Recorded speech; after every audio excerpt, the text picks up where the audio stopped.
ladies and gentlemen. Welcome to the first day of the Challenger Play-ins Playoffs bracket. I'm joined by the lovely Kieran. How are we doing today?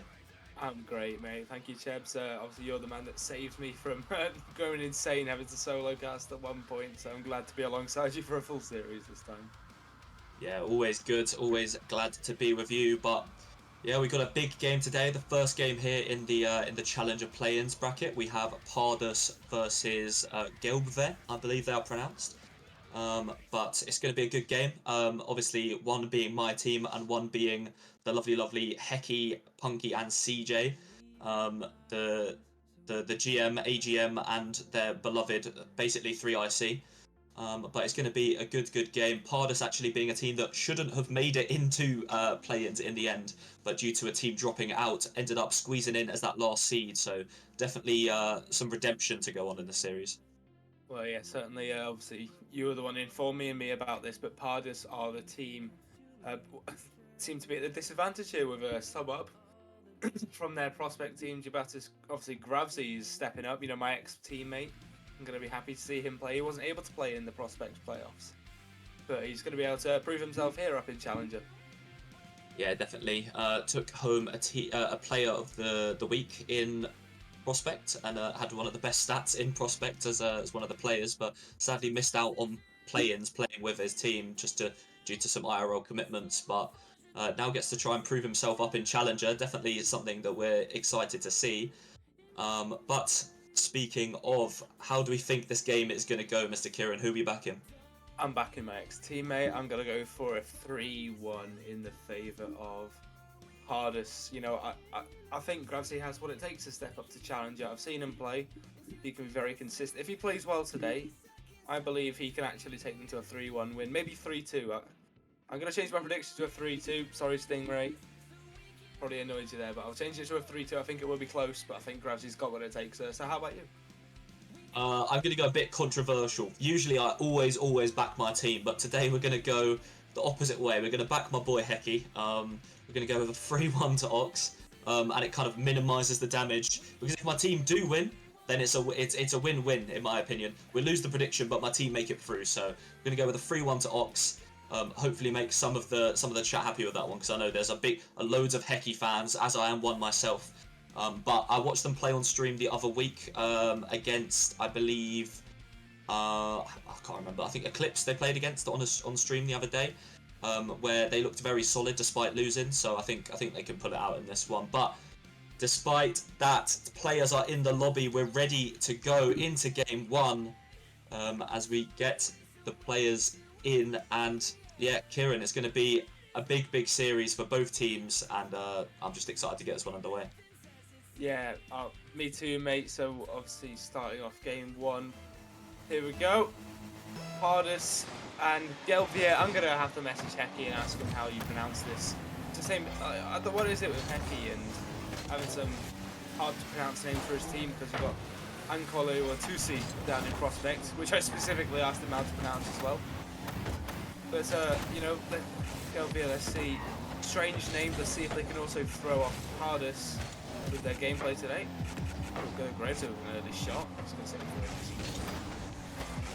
yeah, a bit of a 50-50. CJ getting the first dangerous shot on target. Good save from Toxic as they try and play the ball away. Toxic puts his own one in there. Is actually blocked in the end. Very awkward on the line. And Dart Wizzy gets there, puts it away, gets the first goal for Pardus. And this is kind of not what I was expecting out of the gate. A couple big whiffs from Gelve around the goal line, and Pardus able to capitalise it, get in that first goal, and yeah, just really strong start. Yeah, so very strong start there for Pardus, exactly what they would have wanted. Maybe Gelvier just not settled into the series just yet. You know, the first one of the play-ins, very rattled yesterday. Certainly I was. But there you go, Toxic, and it's going to double up the lead for Pardus, and every single one of them already on 100 points. Gravsy with the double goal participations. Hecky messaged me back. It's Gelbv. Apparently, it's Gelbv. You always know there's a bit of chaos when they're DMing you mid-game, but very helpful from Hecky helping us out in the caster booth. as they try and get something on the board. A good save from Toxic playing it away. CJ's left on his own. Good touch onto the backboard. Bit of a double commit from Hardest, but Gravesy ends up getting a good enough touch to keep the pressure off as Heki tries on the wall, isn't able to get there. Stays with it as Punky hit games over the ball. Heki with a demo onto Toxic. Starwizzy misses the ball as Heki's still kind of a bit awkward, out of position. Gravesy with a good 50, isn't able to get it too close to the net. As now Ox try and make it out of their half for what feels like the first time in this entire game as Heki pings it forward. Is Gravesy's not able to meet as Heki plays it over the top. Punky goes for the shot, it ricochets off the crossbar. And that was an opportunity as Punky and CJ double commit on it. Now Heki on his own. The counter-attack is on as Toxic stays with it. Gets a good touch round Heki, puts it middle, but Punky is able to recover, get back to it. Ox relieve the pressure. Ox now a couple of demos up the field. Heki's going to put this one in towards the midfield, clear out from Gravesy. Punky once again towards the backboard, but again, no way to capitalise on it for Ox. So, Hardest hold their 2-0 lead. 2 minutes gone. Still plenty of time left to go in this game as Ox now turn on the burners. Get in towards the goal. Here comes Punky with a slight air dribble. Isn't able to get around Toxic, who now continues this up the field. Gets a 50, puts it to Darwizzy. With a shot on net, saved away by Heki, running out of boost. Gravesy, massive bump. Punky drops in now in the corner. 50 by a loose boost. Punky's going to send it right up the other end. A bit more of a midfield game now after those two reasonably early goals as Gravesy gets a demo onto CJ. Darwizzy with not the greatest of touches as Heki plays it forwards, follows it up. Not too much boost to work with, but is able to get a ball middle as Punky goes for the shot. Does connect. Double commit on the goal line, but the save happens nonetheless as another shot goes begging for Ox as Hardest stands strong 2-0 lead as Punky's still not able to get too much on it. And for Ox, they're building something, but still unable to get that goal. Ox certainly constructing, but it's not finished yet, so Toxic now. Gets the 15 into the midfield. And now here we go, Darwizzy. Good shot. Triple the lead now. 3-0 for Hardest. And what might seem quite a shock, but there you go. Hardest not originally meant to be here. And with a sub-up prospect player, but that is an absolutely phenomenal shot, and they lead Gelby 3-0. Yeah, we saw down in the prospect play-ins, these teams that shouldn't be there have that a bit more of a fight. We saw Pawns make it all the way through to the top 8 down in prospect after actually finishing 7th as well. So maybe we see a similar story here as now Toxic tries to bring it forward, still looking for a 4th goal despite this hefty lead as Heki does meet him. Tries to beat Darwizzy to the ball, does meet him, pinches it forward as CJ tries to get a shot, misses sadly as Punky now follows in. Good 50 from Gravesy as the ball comes across the line, big whiff from Darwizzy as Heki tries to put it back middle, goes for the pump, gets it on Gravesy, and Punky gets that touch as they get a goal back. Still a minute 20 on the clock, and finally Ox have something. Yeah, there you go, 79 seconds, and Ox back within 2. So we'll see how they can if they can just claw this back a bit more. 1 goal is all it takes to put them within 1. If they can get that out someone quickly, then the comeback really will be on in the first game. Heki and Gravesy both have the ball, quite even, but now Darwizzy breakaway chance at the right side of the field. We'll try and play this into the mid, but it's not going to happen for any of his teammates, not quite in position. Gravesy towards the backboard, sent away by CJ. Only as far as Darwizzy in the corner though, gets a pinch back towards the back line. CJ low on boost, tries to send out once again, but Toxic will just run it right back into midfield. Though Heki now, good chip breakaway. Al relieves the pressure for his team. Darwizzy, 50 CJ, now Gravesy will try to send this one to the field. Once again, Darwizzy gets control of this ball. Once again, CJ, 30 seconds left. They have to score really now if they want any chance at taking away game 1 and sending to overtime. But for now, Hardest seems to be holding on quite well. Yeah, quite solid from Hardest in defense after that goal, but Ox definitely looking on to game 2 now, I think, slowly running out of time as Hardest put another one on target. Punky with a good save, does get the double to keep the pressure from the second shot. As now Gravesy tries to bring it forward. Punky with a whiff, this could lead to another goal. CJ with a good save, it's still floating in front of net as Ox kind of scramble for it. The ball's still in the air as Toxic goes to meet Punky. Both of them leave it. Comes down to Darwizzy, who gets a shot that hits the post. Stays out of the net, but Hardest nonetheless take game 1. and a pretty solid showing there for Pardus compared to Ox's start. But some insider knowledge here for viewers at home. I was chatting with Heki earlier on in the day, and they said they couldn't have any sort of warm up. So maybe they're taking this first game as a warm up. We've seen that goal go in from Punky right at the end. So maybe building some momentum going into game 2 and the rest of the series. Yeah, certainly. So there you go, Pardus with the first game 3-1. Maybe that is the warm-up Ox needed. Obviously had the better end to the game, scoring the only goal in the final minute and a half, roughly. So we'll see how Ox can now keep this up, whereas Pardus will be confident in winning that first game, all of them scoring above 300. You know, Gravesy put on quite a bit of a performance, you know, 2 assists to his name throughout game 1. So we'll head into game 2 in just a few moments' time. But Jebs, is looking good for your org right now. Yeah, very, very solid start to that game. But yeah, I think having more shots is always something I like to look at in games like these. Like, it was quite close game wise in that first game, shot wise in that first game. I think only 1 or 2 shots kind of separating them, but definitely Ox kind of wrapped it up as the second game went on. As the second half of that first game went on. So definitely looking into this second game with a bit more momentum.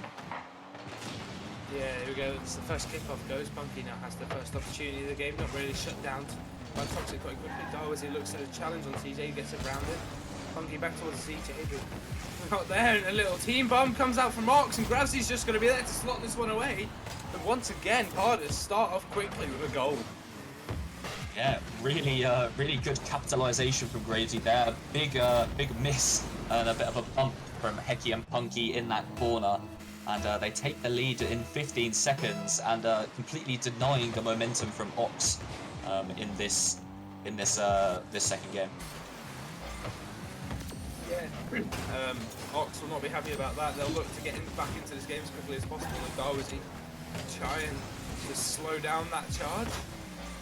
He tries to send this one out. Toxic with another shot. CJ pinch off the post and clear the danger. Gravesy though, time, space and boost on the wall. Just going to go low with it. 50 by Punky, who'll look to regain control of the ball. Massive pop up where CJ is waiting. He's just going to try and drop it down low. Off the backboard it grows. Eventually Gravesy is able to clear it, but CJ gets a touch on it. Makes it easier for his teammate. Punky puts the shot on target. But Darwizy just there on the back line. Able to get the save. Final moments. More CJ Darwizy on the backboard. He's able to follow this out into his own corner, and now Toxic in a 2v1 situation. Maybe he was looking for the bomb, but it went connected. No, very 50-50 as this game goes on. Good shot from Punky. Is just about saved away by Darwizy, playing off his own crossbar, but a save is a save nonetheless. Heki a bit awkward on the way back, maybe no boost. And Gravesy with his second of the game, doubling the lead here for Pardus as the prospect player, really showing his stride here in Challenger. Well, yeah, certainly a brace for Gravesy in game 2. 3 minutes and 33 left on the clock, and once again Pardus with another 2-goal lead. And Delphi just look uncomfortable in this game. You know, they haven't had many threatening attacks. They only had really the one in the first game. Oh, but lovely fake out from CJ. Looks to get it over Darwizy, but has just enough height. Send it back away though. Pressure not gone. Punky off towards the back corner. Will hunt for a demo. Gravesy misses. Heki just wide of the post. Very, very close from Ox there, starting to build a little of something, but Gravesy throws another screamer towards net, but Heki is able to connect with this one. He tries to play it forward. Darwizy meets him early, tries to play it forward. CJ up first, beats him to it. It's now Toxic and Gravesy, bit of a double commit in that corner, but seem to be able to recover enough as Punky tries to bring it down the line, tries to pop it middle, does pop it middle, but again, Heki, that tiny bit too far forward, isn't able to connect with it as Gravesy puts one across the net. Isn't able to get it on target, and no one there following in. It's now Darwizy pops it middle. Again, no teammates there as CJ brings it forwards. Toxic able to meet it up high as Punky now goes for a shot, puts it down middle. Heki unable to connect with it. Needs a couple opportunities that Ox have just been missing in this final third. Well, yeah. Ox just not too threatening. When on the attack, they look to create their first one of the game, really. Heki now has control of the ball off Darwizzy's touch, but another good save from Darwizzy. He's been miraculous on the back line this game. He's got all the saves. He's got 4 of them for his team. Gravesy on the offense scoring both. Darwizzy on the defense, toxic. He hasn't done nothing this game either. He's been filling in the gaps. He's been certainly a catalyst for his team, allowing them to get forward or to get back, slowing down the offense. You only get 2 points for a ball touch. But that ball touch could be crucial, and this one could be. But it was going in. Heki puts it wide to the post, but Punky able to clean up. And with a minute 36, Parda are put back within 1. They have to be careful. Maybe a bit of a mistake from Heki, but works out nonetheless. The goal goes in the net. Doesn't matter how it goes in, the ball goes in. So 2-1 now to Pardus, as Ox finally gets something back.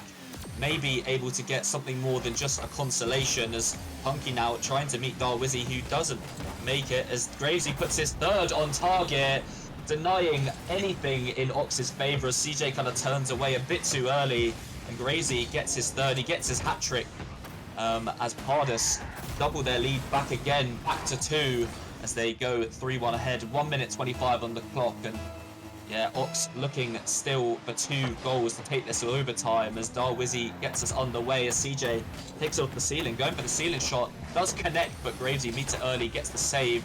Now Punky pops it middle, Toxic with a bit of a touch, comes out with the Heki, puts it into the corner, Darwizzy with a nice little pre-flip into it and grabs the boost, tries to take it forward, good flick, but CJ meets him early, gets that touch. But now back in Pardus' possession as Punky tries to meet him, doesn't connect. Good bump from Heki onto Toxic, but he's still somehow recovering, gets there to bump CJ, keeps possession for his team, and that was a good play from Toxic despite being bumped about. But now CJ almost squeezes that one in as Punky comes in again hits the post. The 4th man for Pardus coming in clutch. The woodwork saving them from a bit of a deficit, and now 40 seconds left on the clock, and that was the opportunity Ox needed to take. Oh yeah, certainly Gelby will not be happy about losing that opportunity. The post just denying them once again. Now Darwizzy off onto the sidewall, using the boundaries of the field to create a chance now. Could have an open shot, but Punky is just able to close him down. Running out of boost anyway, but don't think you'll mind too much. 15 seconds. It's good. We're going to come down to the final 10. And, well, Pardus, 2 goals. Dare I say it early because it's going to happen. Pardus are going to go 2 games up in the series. A sub-up player in Gravesy has grabbed a hat-trick for himself in game 2. And now Gelby, when not looking so threatening on the attack, have been put in a position where they will have to reverse sweep a Pardus that has not failed to score less than 3 goals in both of these games. Absolutely solid from Pardus all around, I think. Darwizzy with 5 saves as well. Not someone to kind of keep your eye off in that game. But shots-wise, Ox 9 shots to Pardus's 5. They had more shots in that game, but I don't really remember any of them. The one shot that went on target, Heki put away and Punky put in, and that was their only thing that I even noticed. So Pardus looking really, really strong in this one, able to keep that back line very tight, able to get those saves, and just really solid. And now on match point for a team that wasn't even supposed to make it into play-ins, are now looking to win their first game in play-ins, with just 1 game away from that next spot in play-ins where they take on Eclipse. They're doing really well in this first series. Yeah, certainly. Now, Pardus, what can you do in game 3 to capitalize on this? Well, yeah, to capitalize on this 2-0 lead. Oh, is he? Honestly, he had 5 saves last game. You say Ox had 9 shots, and you didn't remember them. I remember some phenomenal Darwizzy saves that were just even better than the shots. So we'll see if he can bring that class into game 3 as they look to close out the sweep. But only time will tell. 5 minutes on the clock. Funky looking for a cheeky redirect. Won't happen. Grassy running out of boost. Just gets a touch ball.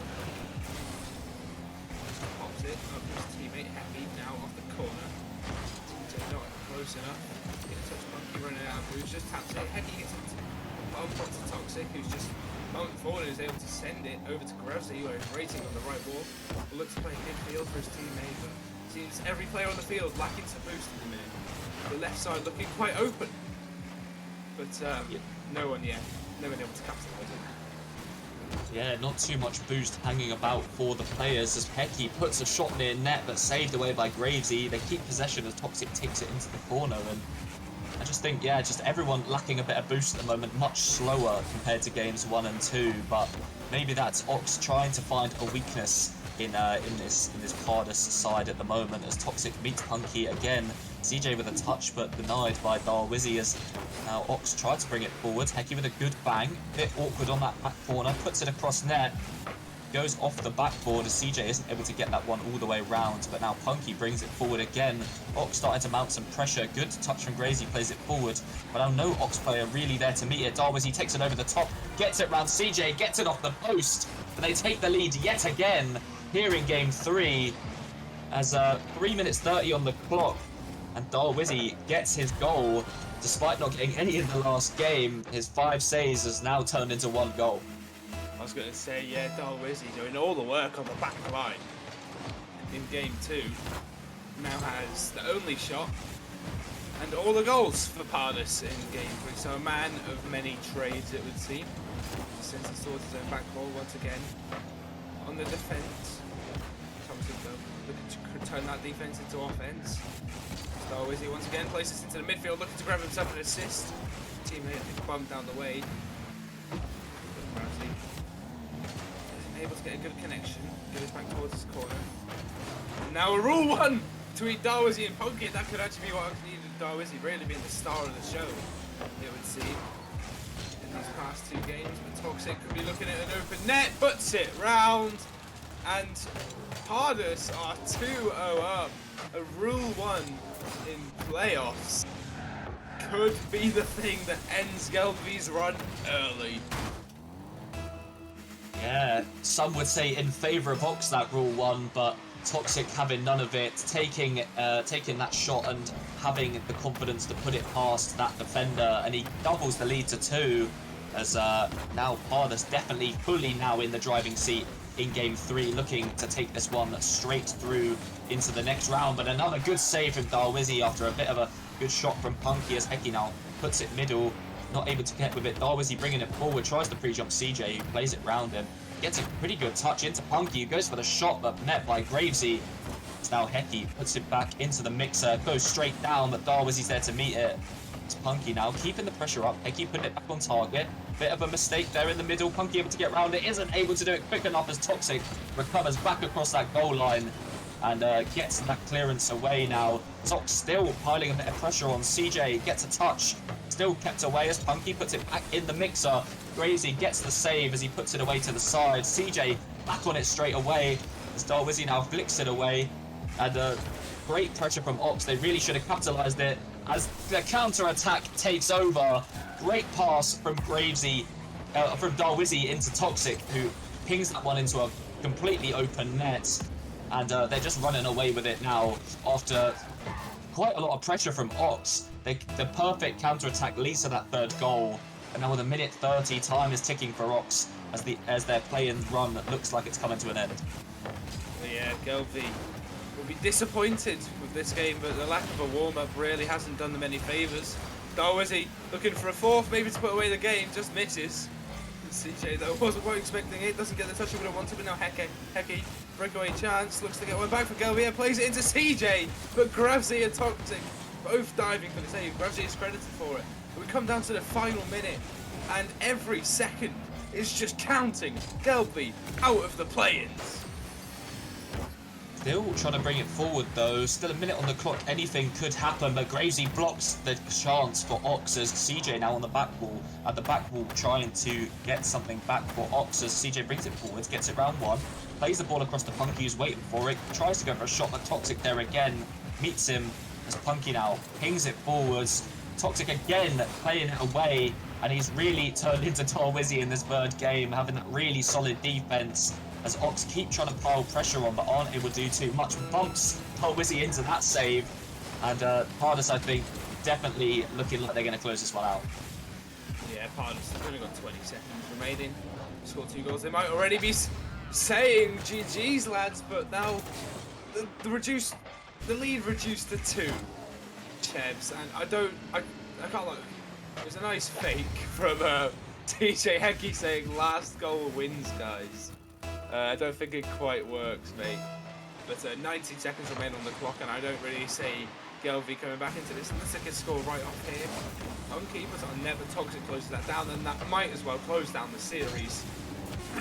Because 10, 9, 8, the clock counts down the final few seconds of this series, and Pardus on their way to the next round. A prospect sum up in Graves. He gets the final touch in this series. Go through to the next round by sweeping Gelvi. Yeah, I think Pardus looked really strong for a team that have never played together. Gravesy obviously subbing up just for this play-ins bracket, but really solid all round. And I think all 3 of them played really well. All of them got at least 1 MVP in that series, I believe. So just a solid all-round performance. Commiserations to Gelvet, who end up bowing out of the play-ins very early, but now Pardus looking on to that next series, which will be against Eclipse, which is obviously a very strong roster in Panic, Bites, and GC Exile. So definitely one that we can look forward to, which will be on stream just after this.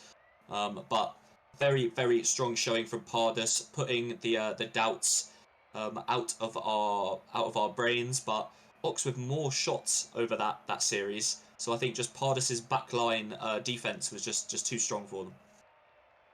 Yeah, certainly, and that is a phenomenal performance from Gravesy. I'm looking forward to seeing who the series MVP is going to be, because it really could be absolutely anyone. But well done to Pardus. You know, I as an ex-teammate, I'm very proud of Gravesy. So who was it? I think you said Eclipse up next, in the next series. Yeah, just a stupidly good performance from Pardus there. You got to be proud of your boys. Yeah, definitely. Darwizzy getting that series MVP. 5 shots, 3 goals, beautiful shooting percentage. But I think the biggest thing in that series was those 8 saves, 5 of them coming in just 1 of those games. And I think just a solid performance all round from all 3 of them. But I think now is the time just to kind of look into that next series. Because for a team that wasn't even expecting to be playing in the play-ins, getting into that next game against arguably probably one of the best teams down in play-ins, as they're definitely ones I think that improved as the season went on. I think definitely something to be looking forward to and getting ready for. So we will move on, and we will be back at 8 o'clock, be it GMT or 9 CET. So for the next round of the Challenger play-ins, Pardus will face off against Eclipse in the lower bracket round 2. But for now, we'll see you in a moment's time.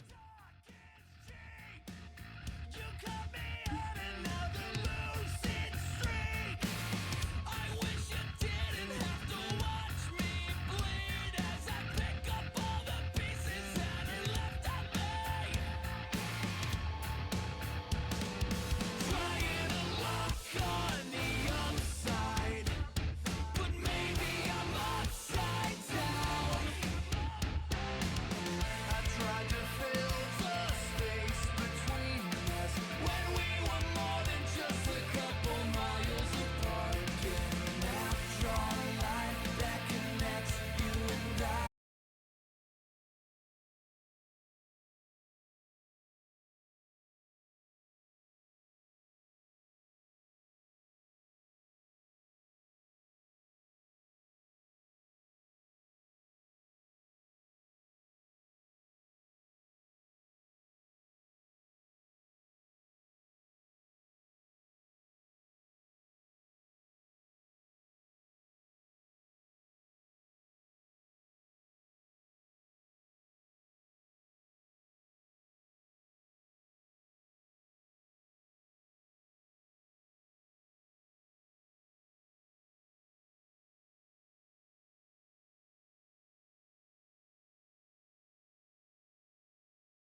goes the same way, and I ain't hear what you gotta say. I know you have to see it. You have a fantasy.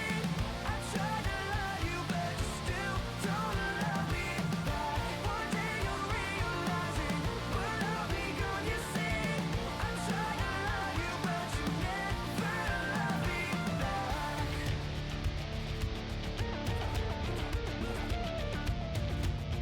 Yeah. It feels like the cold rips the skin. Every time we feel it's growing stronger again. I'll take the blame, you take it back. Even though you pull me in just to find me back. It's like knock me out and tear me down like it's a hangover. Leave me on and let me down as I grow older. I'm keeping it sane, don't mention my name, cause at the end of the day you were the one to blame. No escaping the hole that you have. Yeah, I was asleep at home, I'm always checking my phone. You gotta look it back, the days are wrong. No escaping the hole that you have. Yeah, I'm moving on to another level. Yeah, keep it going, I ain't gonna settle. Yeah, every day goes the same way, and I hear what you gotta say. I know you have to see it. You have a fantasy. I tried to love you, but you still don't love me back. One day you'll realize it, but I'll be gone, you see. I tried to love you, but you never love me. I'm still running on my own minute when I think about us in my head. I'm just trying to get you to stay.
can see your halo fall.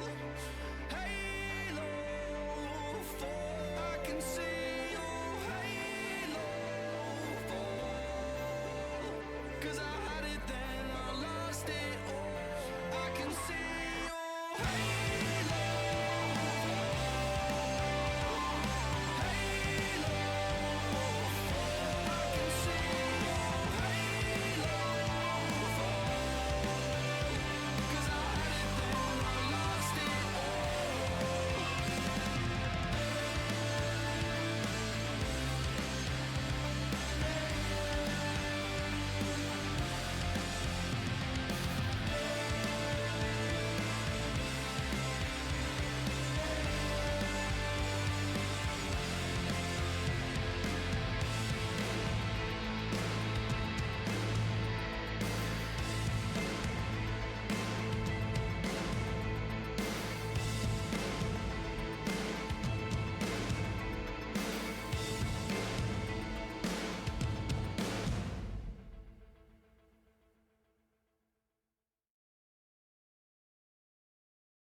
Whoa, whoa, I won't bend the knee. Whoa, whoa, I won't bend the knee. There's more of us than you think, quicker than you can blink. Your most loyal will turn against you. It's in the water we drink, poison in the spring, but we'll take back all the power. I won't bend the knee. I don't care who's coming after me. I won't bend the knee. I don't care who's coming after me.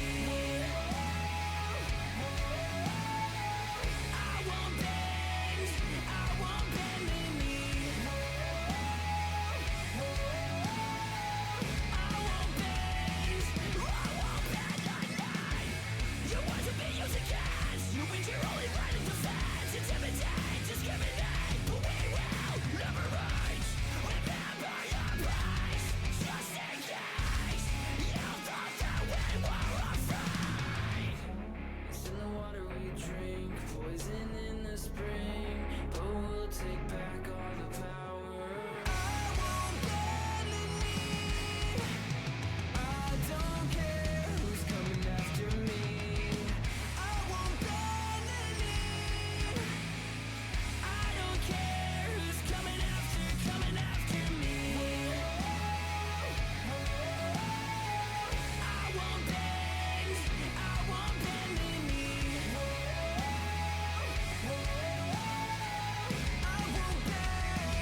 This company's making me crazy.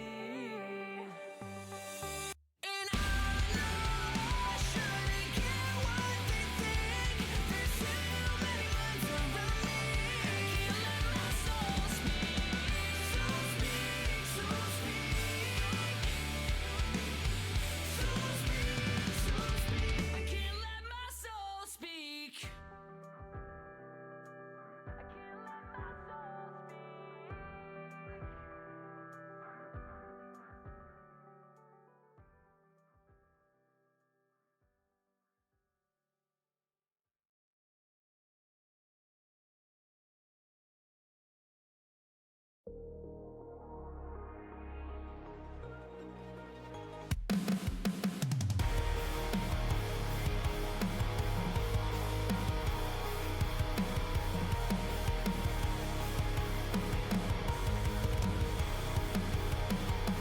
Yeah, high off the pain and the sadness. There's no comfort in the panic. Calm me down, I need a Xanax. I'm on the edge and I don't wanna take my chances. Yeah, no loss. I've been trying to get across, lost inside all of my thoughts, yeah. Same dream, same cost, and I wait till I exhaust every option, every plan.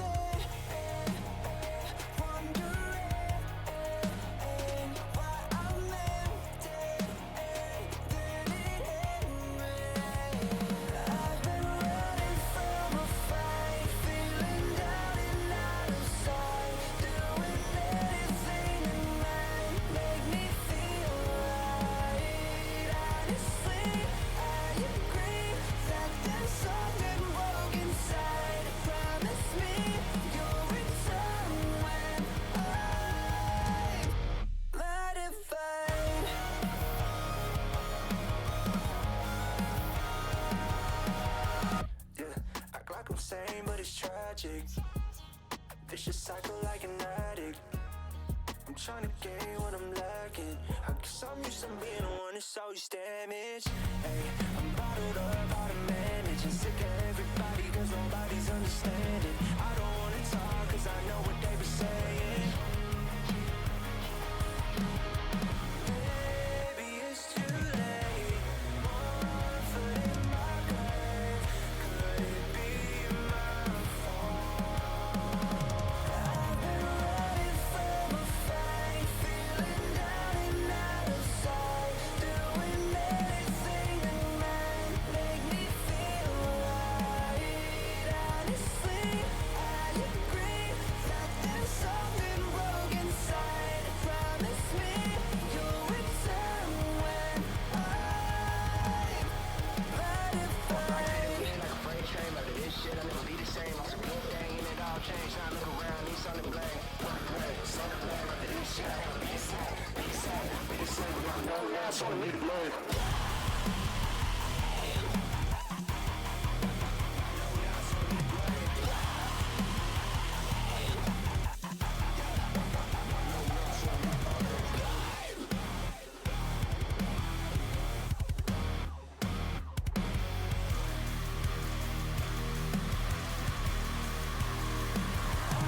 Running from a fight, feeling down and out of sight, doing anything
chasing forever, trying to get to you.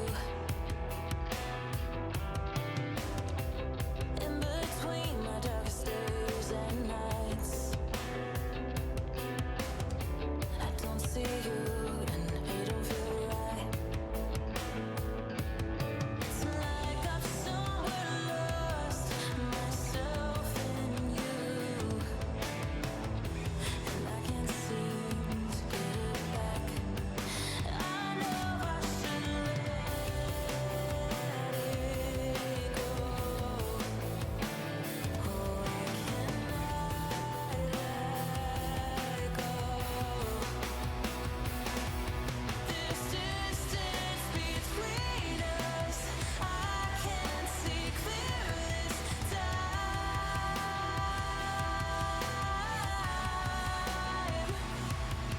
Just give me a reason so I can forget your eyes.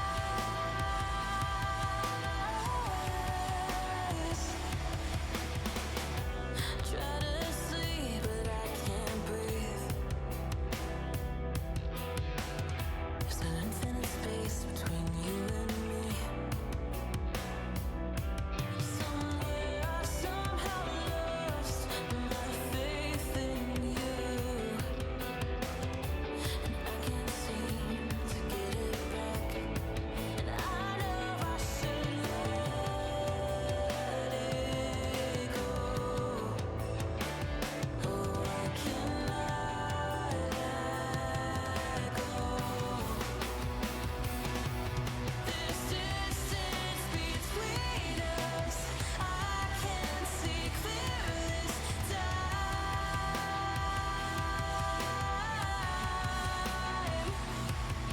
Just give me a reason so I can forget your eyes.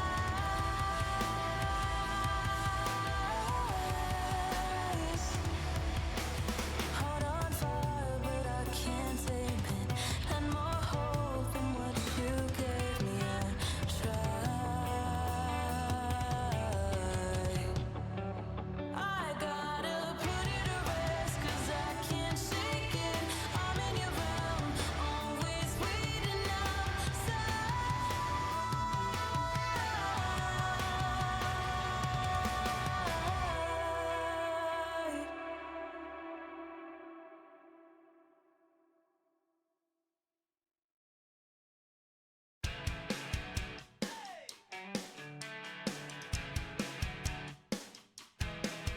I'm so tired of the cold. It's running straight right through my bones, yeah. I'm the storm that meets the moon. I'm the sun that will not move. Do you think you are? Who do you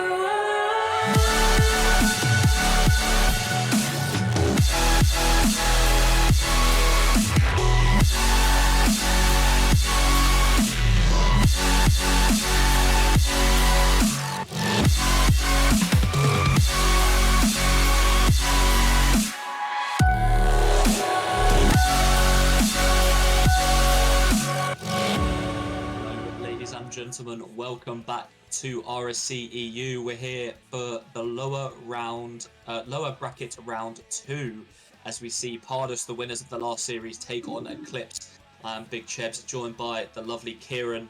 How are we doing for this second series? Yeah, good. You know, we've had our break, a nice decent long break, because Hardis went 3-0 against Gelby. Lovely play, obviously subbing up Gravesy from your prospect team, but an absolutely phenomenal performance from him and the rest of the squad to take the 3-0 over Gelby, and now they face Eclipse of Shadow.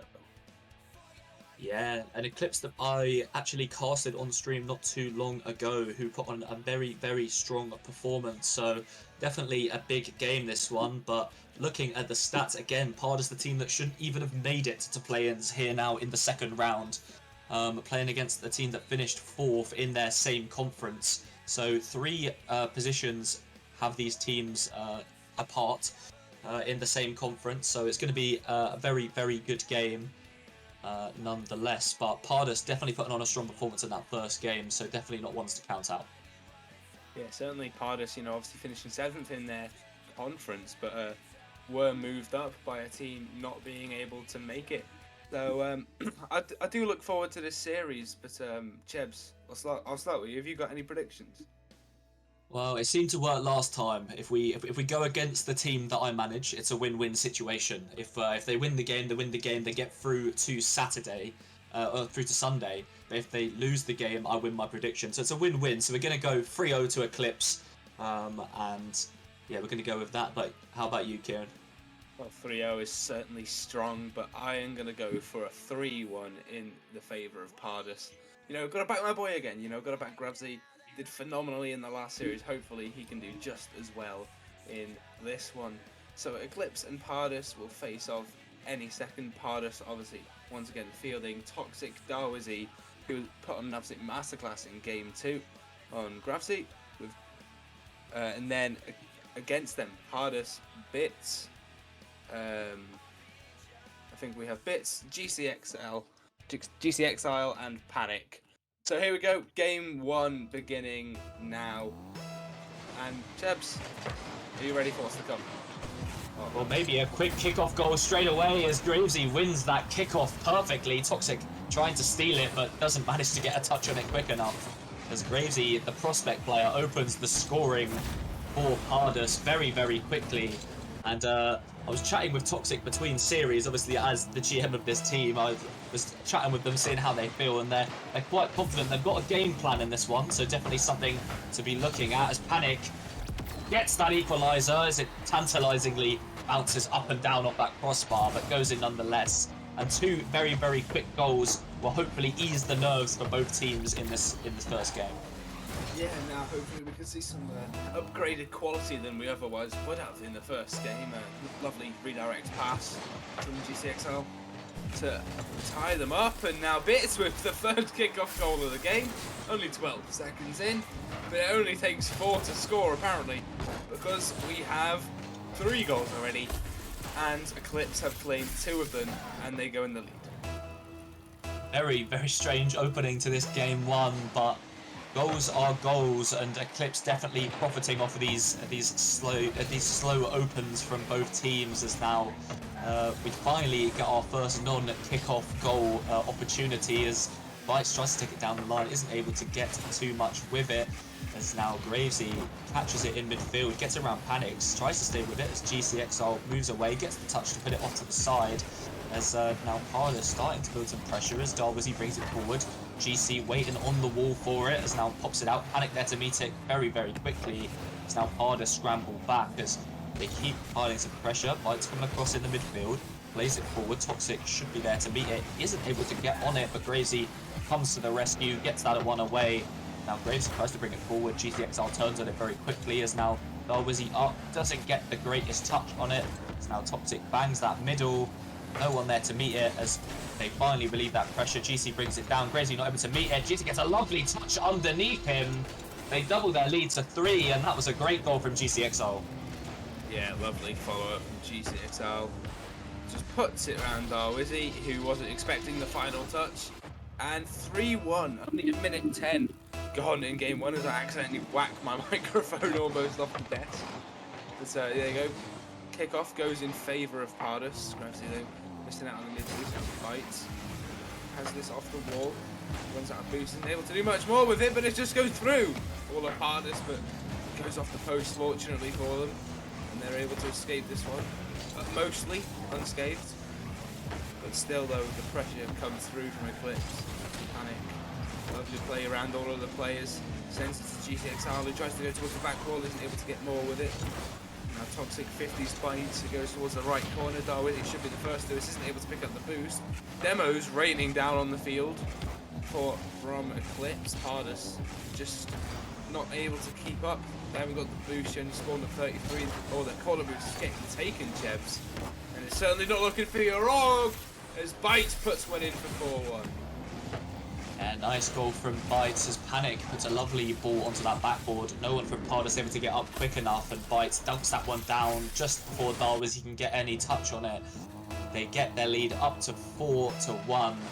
As now GC and Darwizzy get us underway.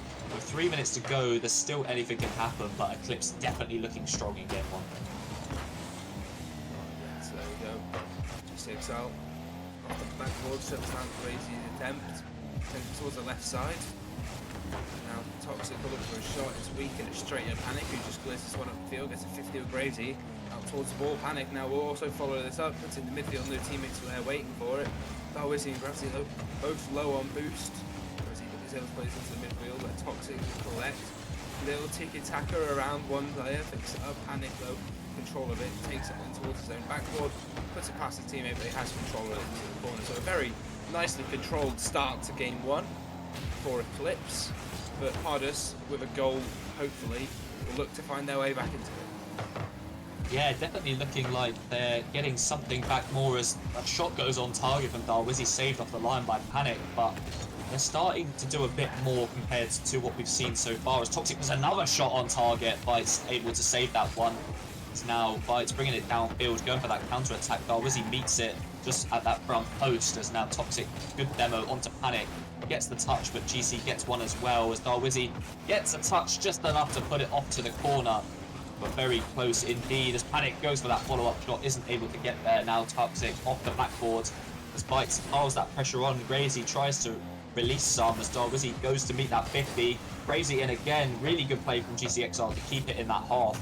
Now Toxic fakes out the high touch. Now keeping that ball around, but it pops up dangerously in that midfield where both Darwizzy and Toxic end up under the ball. And Bites basically pinches it off the top of that car into the net, and they extend their lead even further now, 5-1. 115 kph, 5-1 is the score. You know, it would be 3-0 without the kickoff goal chaos that we had at the start of this game. But we'll now see what Darwizzy can do. Not much. Bites sacrificing himself to get in the way. Toxic now, lovely little play, tries to send someone over towards Darwizzy, which he sits out fast enough. Sits out towards the left wall and follows it up. Panic now into the corner. Lovely play up the field from Eclipse. Still not able to do any more. Gravity now. It's a good touch up the sidewall. Toxic is over to the right. Darwizzy back into the midfield, but once again cleared by GTXR at the last.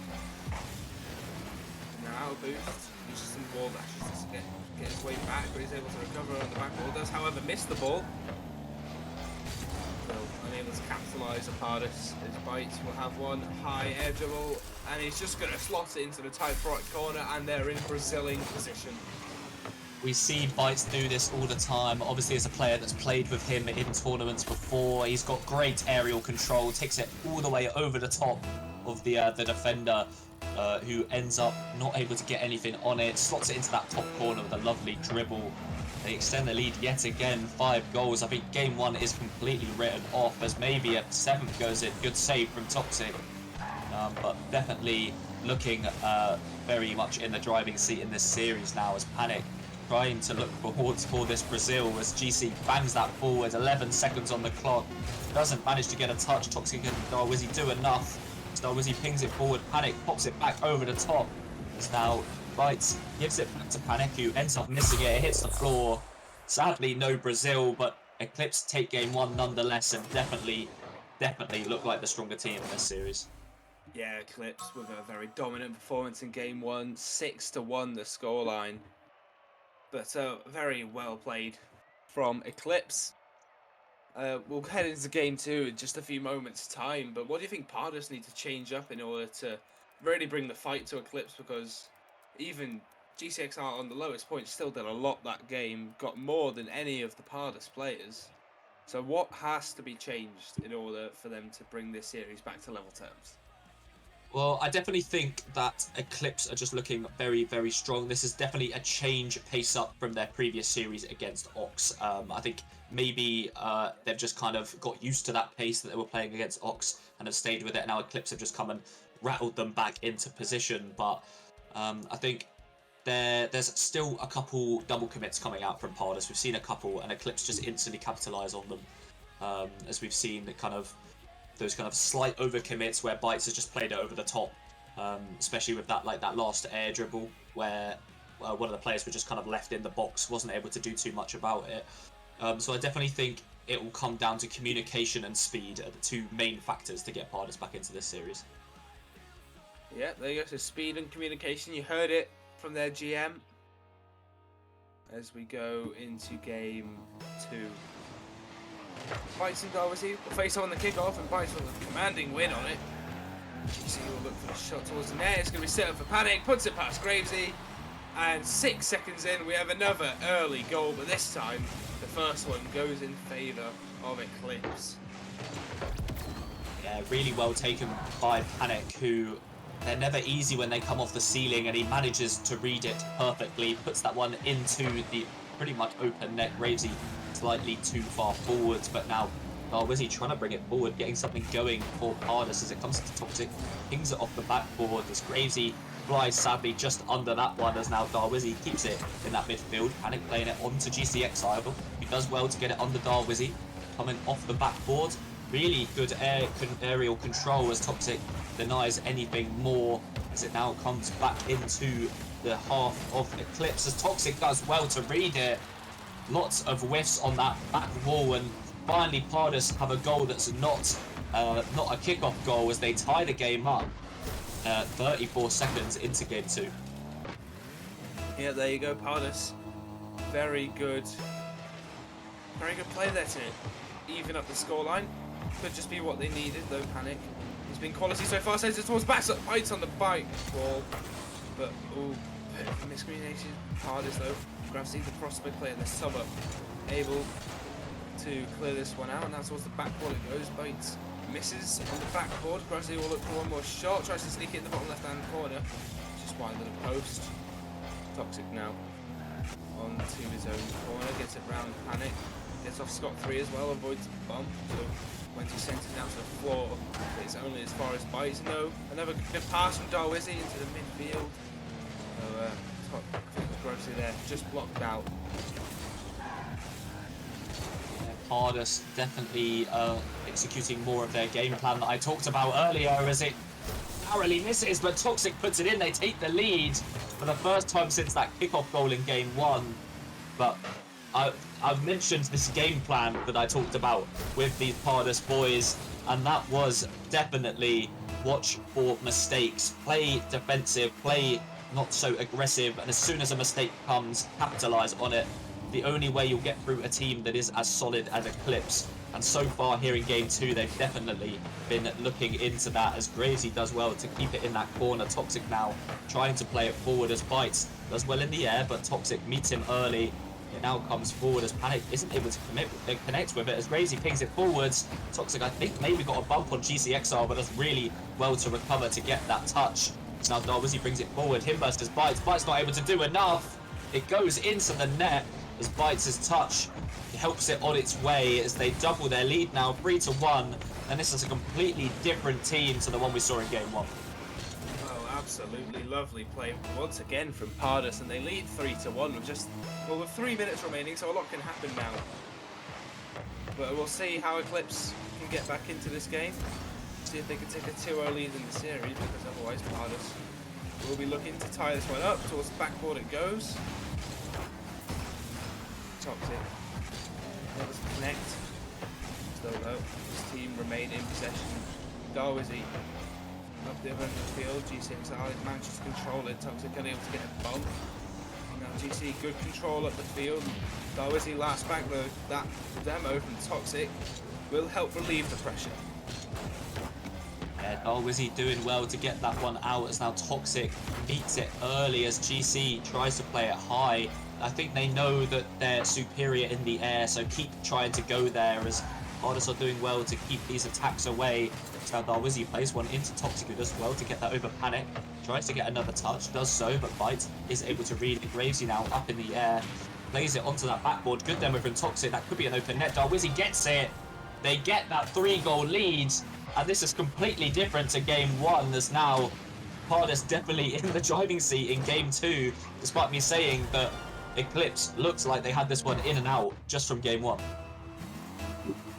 Yeah, there you go, and totally different game than we would have expected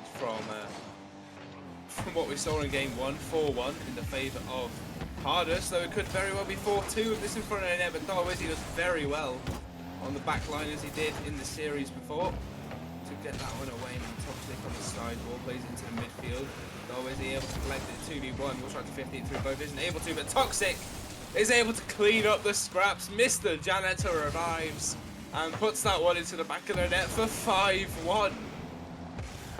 Absolutely ridiculous scenes. Great 50-50 from Darwizzy, who basically tanks both GC and Panic in that edge of the box, and Toxic cleans that one up. They get their 5th goal, and now are they able to push on for a 6th, trying to get back into it, but GC is having none of it. He's saying they're not matching our score from the last game as he scores it to get to that 2nd. 5-2, a minute 30, things can happen, but Pardus definitely need to keep this defence up to try and close this game 2 out. Well, we've seen throughout this game, their defence has been up to snuff. They've conceded the 2 goals, though. Clips a very good team at attacking that pre-jump from Gravesy. Able to send it to the sidewall, clears some danger for now. Bites into the midfield, but Panic is waiting, does put it just wide of the post. Unlucky with him, GC. Back into midfield, Panic will try again, goes off the same post, and Darwizzy is able to clear. And that could have been a game-turning moment. Panic will have one more shot off the backboard. GC are unable to put it away as it's saved away once again. We were saying the defence would need to be good, Chebs. Well, they've certainly done that. Name a better combo than Pardus and help from the post. We saw it in their last series versus Ox, where it pinged back and forth from one of Punky's shots. So definitely the 4th man here for Pardus as now Toxic tries to keep possession, doing well to run that clock down. So now it pings out to GC. Panic goes up, but Bites, it pulls him off, but Toxic able to get that save yet again. Plays it off to the side as now GC pings it back across that line. A bit of miscommunication on the goal line, but eventually Grazy is able to get that one out. Another good demo from Toxic as Grazy brings it forward. Tries to get around Bites, but he does well to just about get a touch on it. Toxic now onto that wall. Tries to go around GC, but is able to get a good enough touch. Again, hits the post. Panic up early, but Grazy with a great recovery to save that one away. 12 seconds on the clock. Game 2 looks like it's going in Pardus's favour. And this is a completely different game to what we saw in game 1. Well, I said 3-1 Pardus and one more for the road. 6-2 the scoreline. Game 3, lovely beat from Gracie. Able to score to fall it down to Darwizzy. And he puts that one into the back of the net for 6-2 and 3 seconds remaining. No more will be happening in this game. And the first non-sweep will occur in our 2nd series. Same as it did in the Prospect play-ins. And I said 3-1 Pardus, and they're en route for that. If they can keep playing like that, then they will win this series. But if Eclipse can bring back the form they had in game 1, well, we'll see, because this could be a very hotly contested series. 2 absolute blowouts in the first game. But we'll see if the 3rd game can prove any different. Yeah, 2 blowouts, but both in different directions. But people to look at in this game, goodness me, Mr. Toxic, 605 points. Darwizzy not too far behind with 597. But despite finishing at the bottom of the leaderboard, 4 assists go in Gravesy's favour. Obviously, we've mentioned him in both series now as being a player that has had to sub up from Prospect just for this game, just for these games, basically. And he's really putting on a good performance, playing very solid. But on the side of Eclipse, Bites only just able to break that 100 points despite scoring, I think, 4 goals in the first game and being top of that leaderboard for Eclipse. So definitely a bit of a gear shift from Bites, sadly in the wrong direction. But maybe going into game 3, he's the one that they need to look at to try and get back into the series. Yeah, maybe, and you know, Bites can hopefully make a good amount of difference in this game. Might not have been his 5 minutes, but we'll see how the next 5 shape up. As apparently the players don't want to play the game. We've had a bit of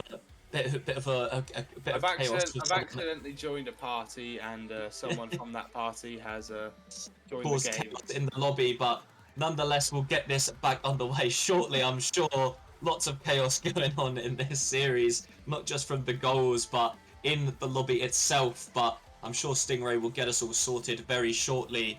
But nonetheless, we can keep talking about this great series as so far both teams with 2 big blowouts, lots of goals to talk about. Are there any that stick out to you, Kieran, from the series so far?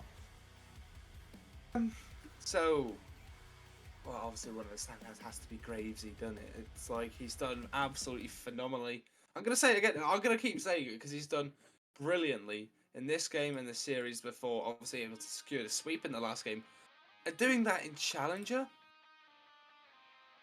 That is absolutely unreal. So Yeah, definitely. That's my highlight of the series because he did 4 assists last game is unreal from the man. Yeah, definitely. I think he looked really, really solid just across both series. I think in the first game, I think the goal that has stood out to me the most was definitely Bites' one over the top, and I think he needs to do more of that going into the rest of the series. He's kind of the reason that we've seen Eclipse do so well this season is some of the goals that we've seen Bites score. So I think looking into the rest of this series, they're really going to be looking at Bites to get those goals for Eclipse. He's got the brains and the knowledge to kind of play those touches over the top, and definitely they look like the more superior team in the air. So definitely what they need to do as this series goes on. But nonetheless, everyone apart from Kieran is back in the lobby, so I'm sure we can get. I'm sure my we can game get is this crashing. game It won't underway. let me tab out, so it won't even let me activate the task manager. So, We'll give you how some you- time yeah, to you get know how things you had- underway. You know how you had to cover me throughout the you know how I had you help me out when you're solo casting. I'll be back with you in a moment. I've got to restart my PC. I can't see the game. We love a bit of chaos here in RSC. We're getting game 3 underway nonetheless as Wizzy and Bite get us underway as now Panic tries to bring this one forwards. Good save from Gravesy as GC Exile tries to do something, isn't able to do much as Wizzy brings it forward himself. Now Bites does well as Toxic is up but doesn't get too much on it. Lovely pass from Bites, met well by Wizzy, but now a bit of chaos, not too great rotations on that back line for Pardus. As now Toxic plays that one forwards, but well met by Bites as Toxic again meets that one over the top of Panic. Toxic stays with it, but GCXL does well to get anything on it. But now pretty open back line. Wizzy does well to pop it over the top, but no teammate there to meet him. 30 seconds or so down on the clock now as Wizzy keeps trying to pile this pressure on Toxic. Going up onto the ceiling, tries to ping it forwards. Gravesy there, the prospect player himself, gets that first goal. And this is a completely different team than the team we've seen in game 1. But now Hardest definitely looking much, much stronger as Gravesy gets that first goal. GC not able to get across to it, but Gravesy are now again on that kickoff. Not the best as it goes in straight into Hardest's own direction. Now Bites is able to get something round, maybe not. Toxic puts that on the backboard as Panic now tries to play it forwards. Wizzy isn't able to get the greatest touches. Gravesy lands on it, but GC gets the touch. As now GC still has possession, not too much boost. Tries to give it off to Panic, who has some boost. Tries to take it forward. Toxic very quick. They're definitely upping the ante. They try and get some more aggression going in this series. As Gravesy now pings it forwards. GC isn't able to get anything on it, but it doesn't matter. Bites gets the goal. They tie the game up 1-1 now. A minute 20 down on the clock. And this series definitely opening up as Eclipse finally have an answer. Well, that's something very interesting. I get to come back to 1-1. I said game 3 might be close, and it's proving to be. So scuffed RSC stream. Sort of problems on my end with my game crashing, and it wouldn't let me tab out. But here we go. I am back, and our game is certainly underway. Yeah, one goal apiece, but Toxic now in the middle. Wizzy able to meet it. GC plays it forwards, but the demos, Toxic definitely opening the game up. He's thrown a few demos left, right, and centre across these last 2 games. Definitely opening up, and I think completely confusing Eclipse in the defense, and has led to some of these goals. But Bites doesn't get the greatest of touches, but does come down to GCXO. He gets a bit of a heavy one, but he gets the 50 with Toxic now as Panic tries to bring it forward, looking for that to finally take the lead for the first time in a while as Bites puts it back across. GC up early, gets it in just below the crossbar, and just as I mentioned, taking the lead, GC forces it, getting that goal 2-1, and definitely a bit more of the eclipse we saw in game 1. Yeah, certainly now Eclipse have turned it up a notch. The lead 2-1 just before half time. It's very positive. Zero boost, but able to do a lot of work. Toxic now misses the ball, could have ended up working in the fake. GC full control. Takes it out. Panic now. Back towards GC. He does try to read it and put it forward. Does hinder his team a little bit. Goes back to his own half. The positivity for Eclipse is showing. They have the lead. It could very well fall now, but Bites able to get the clutch save. Oh, Wizzy trying to go for the dunk on Panic, but Panic does enough to get that off to the side. But Pardus now starting to build a little bit of pressure. Past middle, both Darwizzy and Gravesy are there. Darwizzy releases the shot just wide of the post, but Gravesy straight away recovered, getting that ball straight back into that half. Good bump from Darwizzy. Toxic keeps possession now as he takes it up high. Over the top of Panic. Keeps going, but isn't able to do much. Bites does well. But now Gravesy rips the shot. GC with an amazing save on the goal line. I fully thought that was going in, but a great save from GC as now Gravesy doesn't do too well. Leaves Darwizzy a bit out of position, who does well to recover. Maybe not the greatest of saves. Ends up still going in. Trying to put that one out into the corner, but slightly too much of a rotation and puts it into his own net. Might have even been missing in the first place, but the goal goes in nonetheless. 3-1 in Eclipse's favour, and Pardus have now got a bit of a mountain to climb. Yeah, it's not an impossible mountain to climb, you know. It's not. It could end up being a Herculean effort, but it's not Sisyphean if we're going to stay on the Greek theme. It's not impossible to do. Obviously, looking for that one goal to get back. Trying to chase this ball up the right side and be able to connect. Toxic now can only send it as far as Bite, who gets the flip reset. Looks to use it, instead just fakes out, gets the bump on Toxic and Rossi. Able to send this one away. The pinch back out to GC. Quite isn't able to pop that one in the net. Again, Eclipse holding on to the pressure, shutting down Pardus, trying to go 2-1 up in the series, head to match point, and that shot from Bites might secure it. 4-1, and they are rolling their way to series lead. Yeah, really good play from Eclipse, and that's how you hold pressure and force the goal. GC just maybe overextending in some way, but works very well. Gravesy not able to get the greatest of clears, ends up booming it into the goal scorer. And 4-1 now. Eclipse definitely looking more like the team from game 1. Maybe that game 2 is a blip, or maybe Pardus may have some way of coming back into this. Now Toxic in the corner tries to get something, isn't able to, but now Darwizzy in net is able to boom that one away. As now Toxic tries to cause a bit of chaos with Panic, but isn't able to. Is now looking a bit awkward. Gravesy definitely not in the position he wants to be in, but Toxic does well to help his teammate out. Puts that away from GC as now Darwizzy on the backboard trying to get something. Does well to block Panic's shot. As now Toxic chases it down, trying to get a bit of a consolation goal, but maybe some momentum into game 3. Darwizzy meets it. Great save from Bites as Gravesy keeps it in the air. GC pings it forwards, and now it's Eclipse who look like they might be getting this last goal as Gravesy puts it on the floor, isn't able to keep that one up. And Eclipse take game 3, putting them on match point in the series. Yeah, and now elimination point for Pardus. They are on the brink of elimination with their prospect sub up in Gravesy. You know, he's got the MVP for his team there, top the tables. Maybe a bit of a slower game for Darwizzy and Toxic, do you think, maybe, Jebs? Yeah, definitely, but Pardus with more shots in total, only by 1, but more shots nonetheless, and having 3 goal difference while having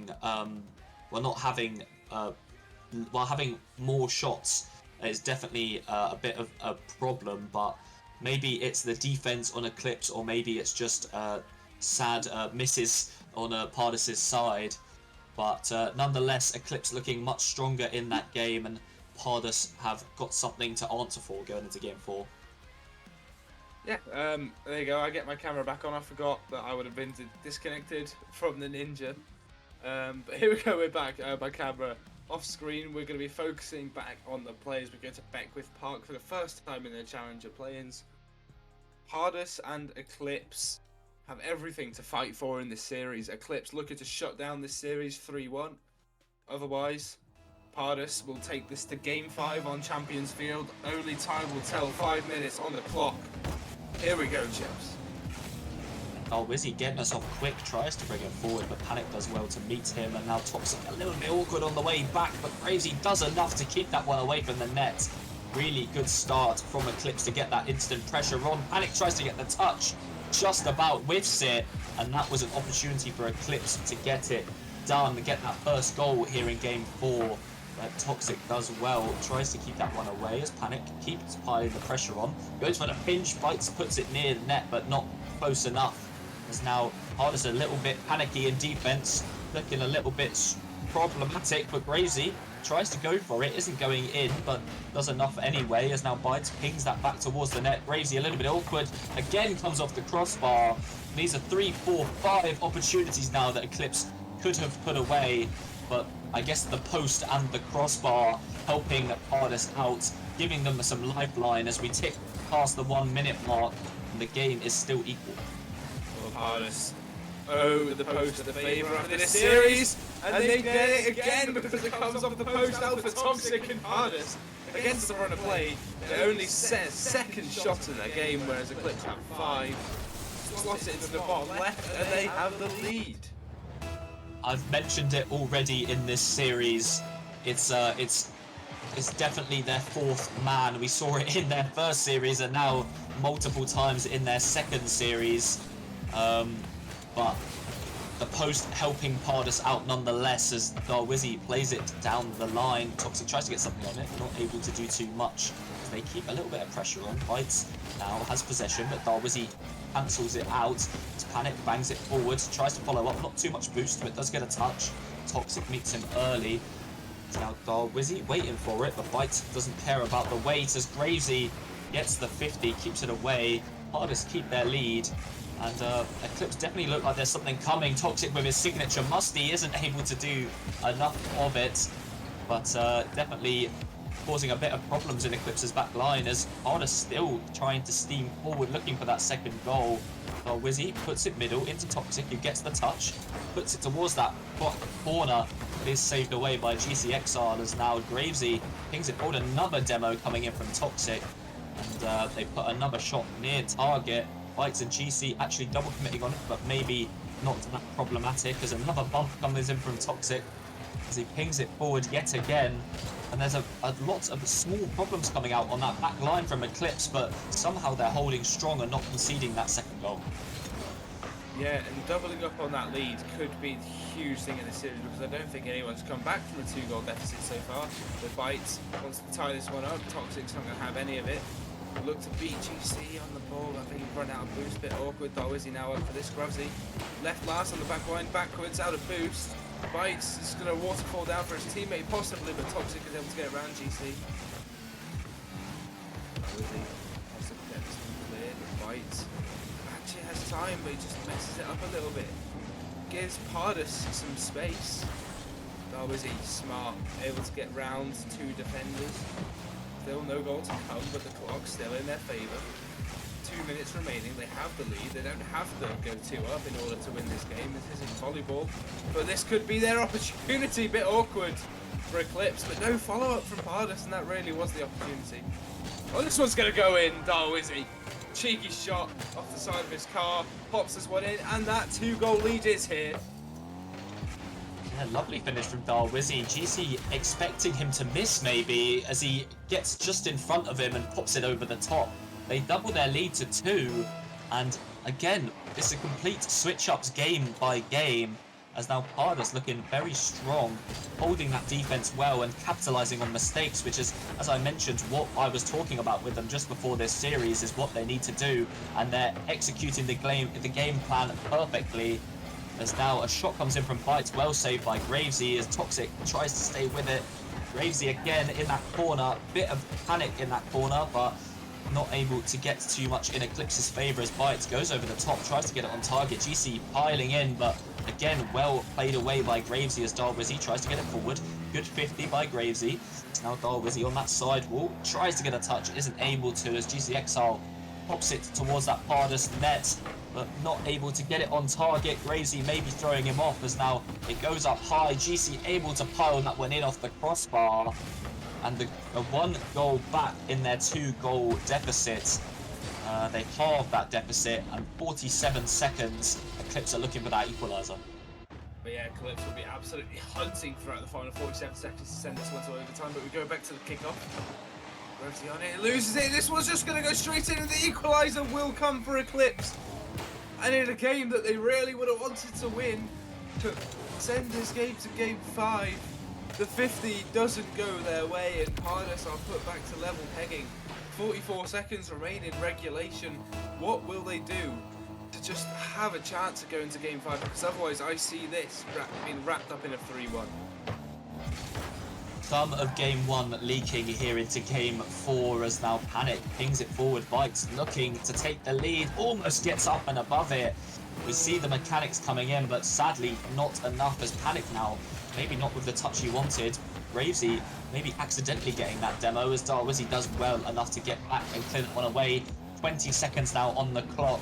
Both teams looking for that elusive winner as we tick down and down, almost getting the bump on Toxic in net GC, but Eclipse definitely looking like the team that might go on to do it, piling the pressure on. GC puts it middle for Bites, who gets the touch. Both 2 of Pardus' players pushing that tiny bit too far forwards. Toxic finally puts it on the floor, relieves that pressure, takes us to overtime, and this really could go either way.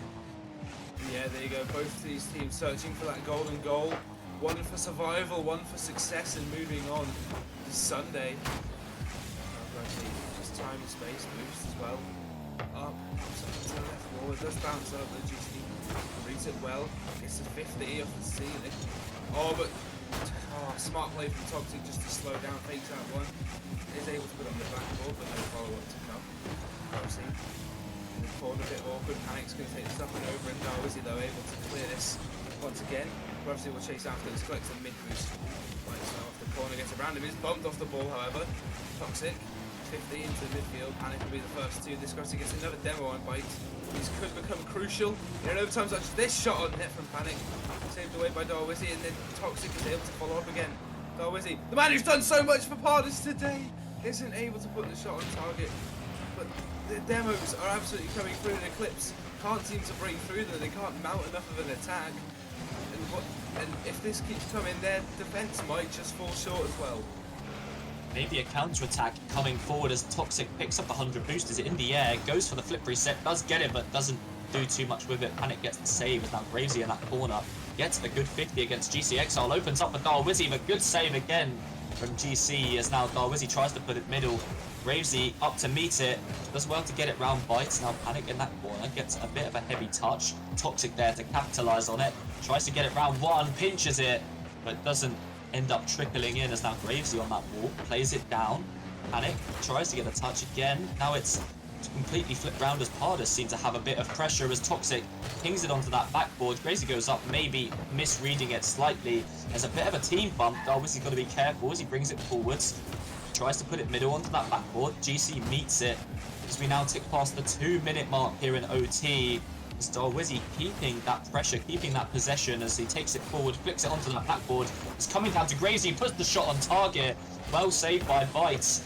Able maybe to finally release this pressure that Pardus have been building. Panic not able to get that touch, and now Toxic bringing it forward yet again. 1v1 against Bites. Goes for the bump, isn't able to connect, but Darwizzy throws it on target. Bit of a double commit. That could be an open net, but Gravesy sadly not able to capitalise completely.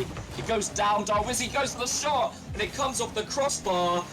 And this is big opportunities for Pardus. Pardus has just come so close, but not able to connect the final piece of the puzzle. Gravesy puts one on there. This could be an opportunity for Toxic. Puts it high. GC up for the ball, has the boost to connect. And Darwizzy will end up actually sending it to the corner. Toxic able to read this, gets bumped away by Panic. The physical plays coming out for both of these teams.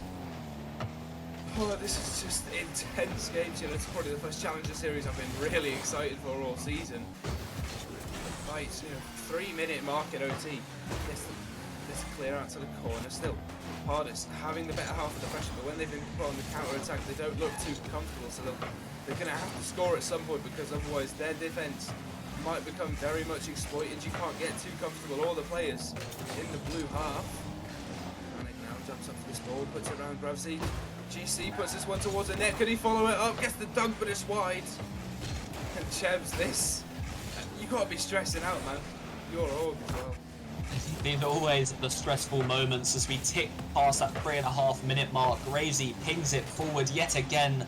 Bites does manage to meet it as he goes for the bump on Toxic. Toxic gets around GC, goes for the 50 on Panic, ends up slightly too low down as Gravesy gets a touch, comes dangerously across the goal line, and finally that pressure is released, even in my opinion slightly against the run of play, as Bites piles that one in at the back post, and they finally relieve this OT as Eclipse take the game and the series. But I think everything in Pardus's favour. I think for a team that shouldn't have even made it to these play-ins, I think they did so well getting this far and really putting pressure on a team that people like Arch said would go so far in this playoffs and really had people worried in this series. But both teams definitely can hold their head high after this series. Well, yeah, it's a brilliant display from Pardus. They went 2-0 up in this game, and it looked like it was going to Game 5. But just in the last few moments, unfortunately, it goes away from them. The kickoff goal to tie up the game and send it to OT, and then we had just under 4 minutes. But there you go, Eclipse able to take the 3-1. They will move on to play in Championship Sunday, to play for the, is it £60 prize? But yeah, I feel gutted for Pardus. Commiserations to them. Well played to all of them, especially Gravesy, obviously subbing up last second from Prospect. Well played to both teams, and it was a very enjoyable series to watch. Yeah, definitely an all-round great series. The stats, actually more shots going in Pardus's favour. I think a lot of those being in that last game with all that pressure in that overtime. But GC Exile takes that MVP. I'm sure Mr. Pegasus will be happy with that one, as the 4 goals. But as usual, when it comes to these MVPs, 11 saves in that series in GC Exile's favour, and that being over 520 points per game average. My mathematics degree coming in helpful in this one, but yeah, beautiful showing from GC Exile, and I think Eclipse can definitely go into this Championship Sunday with some fire beneath them. Yeah, Eclipse can be very happy with that performance. So well done to them. I don't really have many more comments to put forward for myself, but thank you, Chebs, for joining me. That is it from me for the night. I think that's it from you as well, if I state myself correct. Up next, we will have up in the upper bracket. I can't remember what the game is, but I'm sure it'll be very exciting. I believe it is Apprentices versus someone. I'm not 100% sure, but you'll be joined by the lovely Sporty and Cruzy, who will easily carry you forward in this evening. There we go. Compactly versus Apprentices will be the game in just 10 minutes time, so don't go anywhere. Stick around, and we'll see you all shortly. Thank you, guys.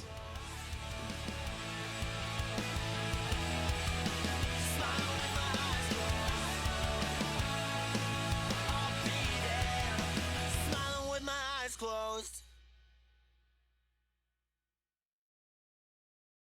I know we both want to do the right thing, but the needle in our compass is trembling. Trapped in the flames as our house burns down, left for dead cause we can't find common ground.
Your heart's in the same place, but your mind is a million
Sincerely, the dead and deceased.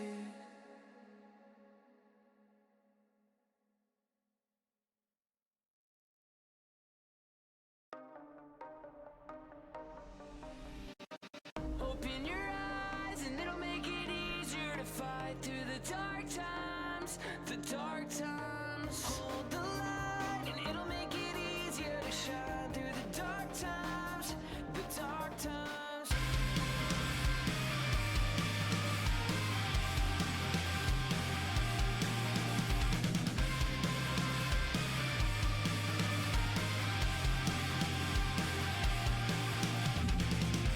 I remember a time when I was young and blind, couldn't take the fall for anything at all.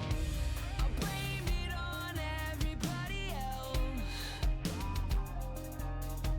like the new world order, the Illuminati. As long as it wasn't me, I was afraid of the mirror, of what I would see. I didn't want to see me. Open your eyes and it'll make it easier to fight through the dark times, the dark times. Hold the light and it'll make it easier to shine through the dark times, the dark times. If the sky is always raining black, if the world is always stabbing you in the back, open your eyes and you will find. I'm the storm that meets the moon. I'm the sun that will not move. Do you think you are? Who do you think you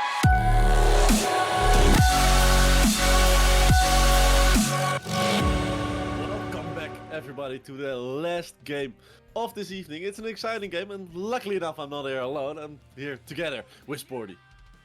Yeah, it's nice to see you again, Quizzy. It's been a little while, but not that long, really. It's nice to see you again, and it's nice to be back on RSCEU. I mean, it's only been like 3 days, I think. Not much more than that.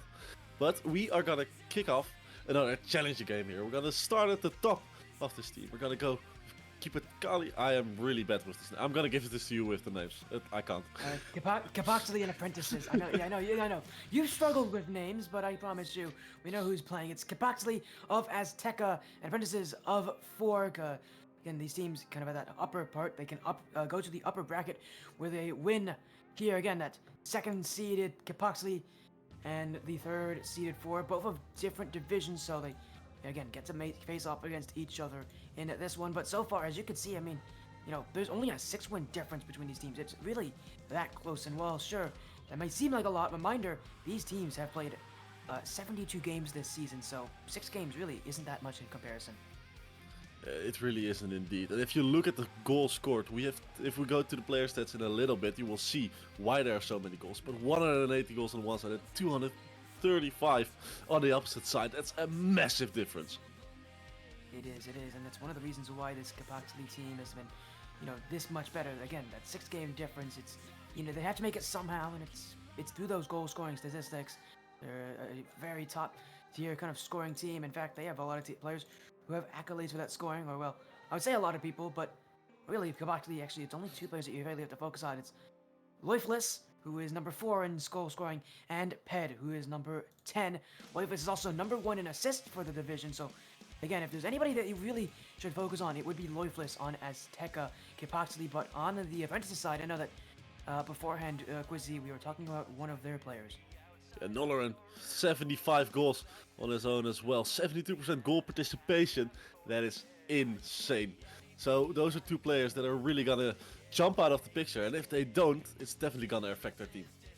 It is, and you know, with it being the playoffs, the pressure really can only get stronger and only get greater. Reminder, this is a double elimination bracket, so whoever loses is going to the lower bracket to play in the championship, and no one wants to be there. No one wants to be in that lower bracket.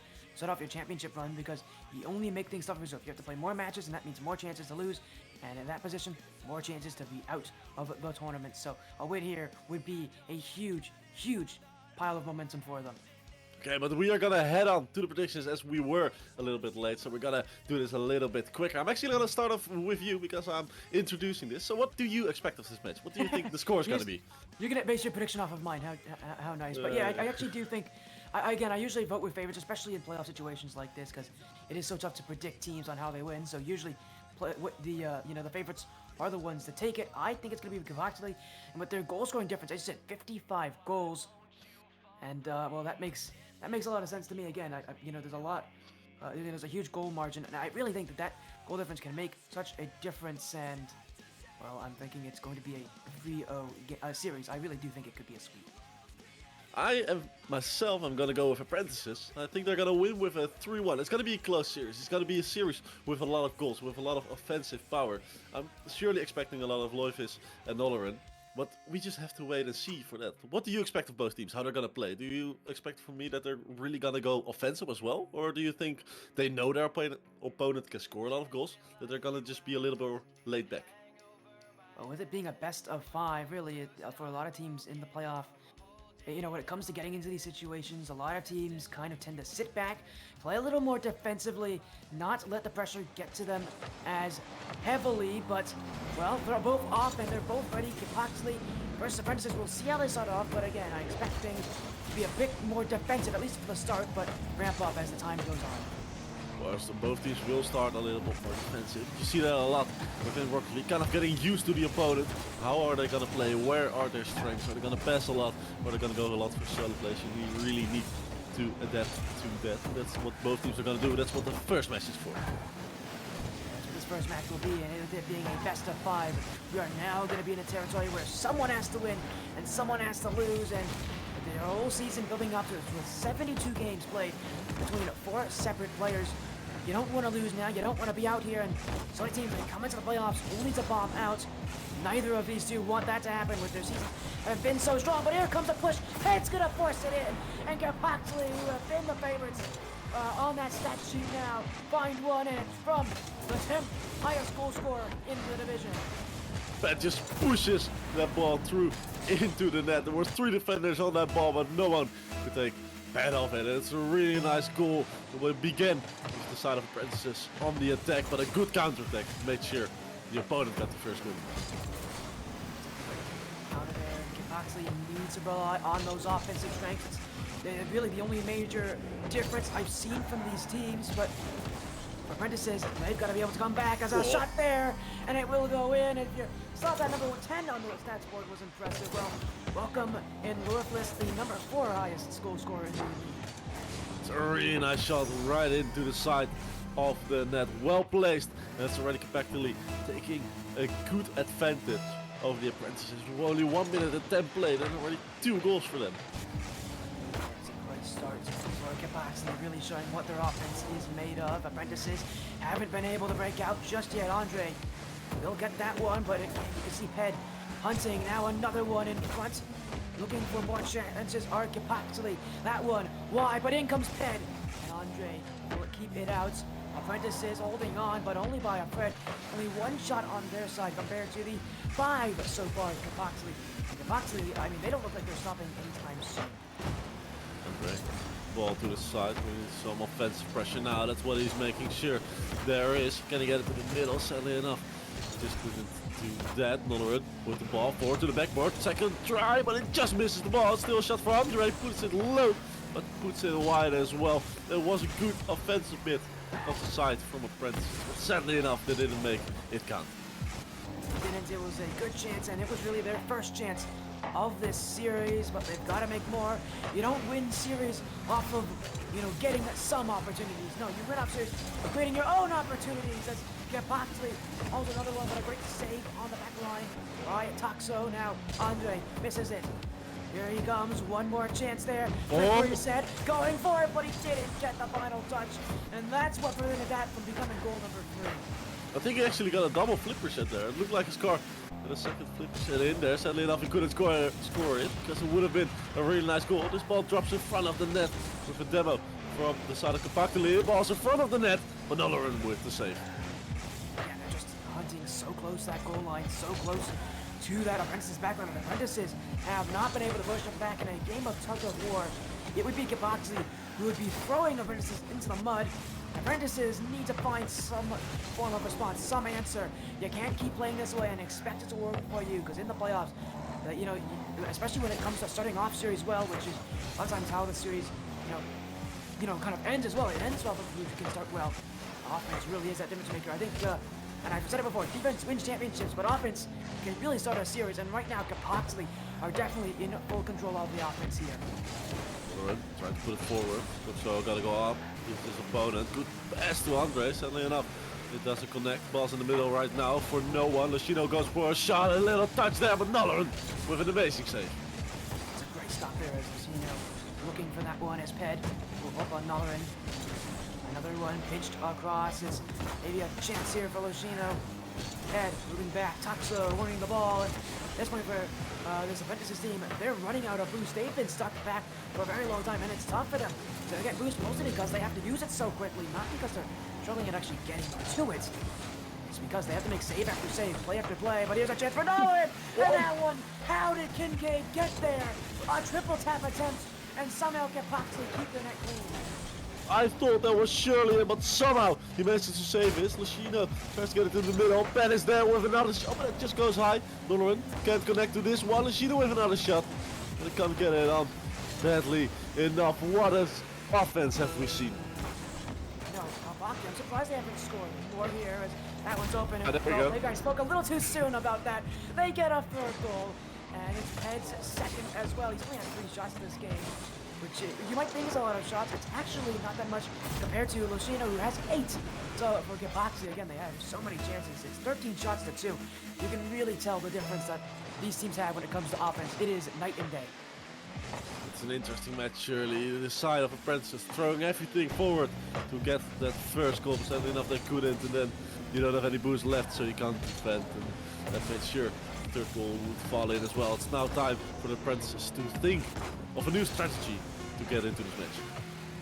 Apprentices will definitely need to try something else, because right now it's just not working. They're not getting offense soon enough, and they've got to make some revolutionary change, because if they don't, Kapoxley will continue doing this. And my prediction may not be as absurd as maybe we thought at first glance here.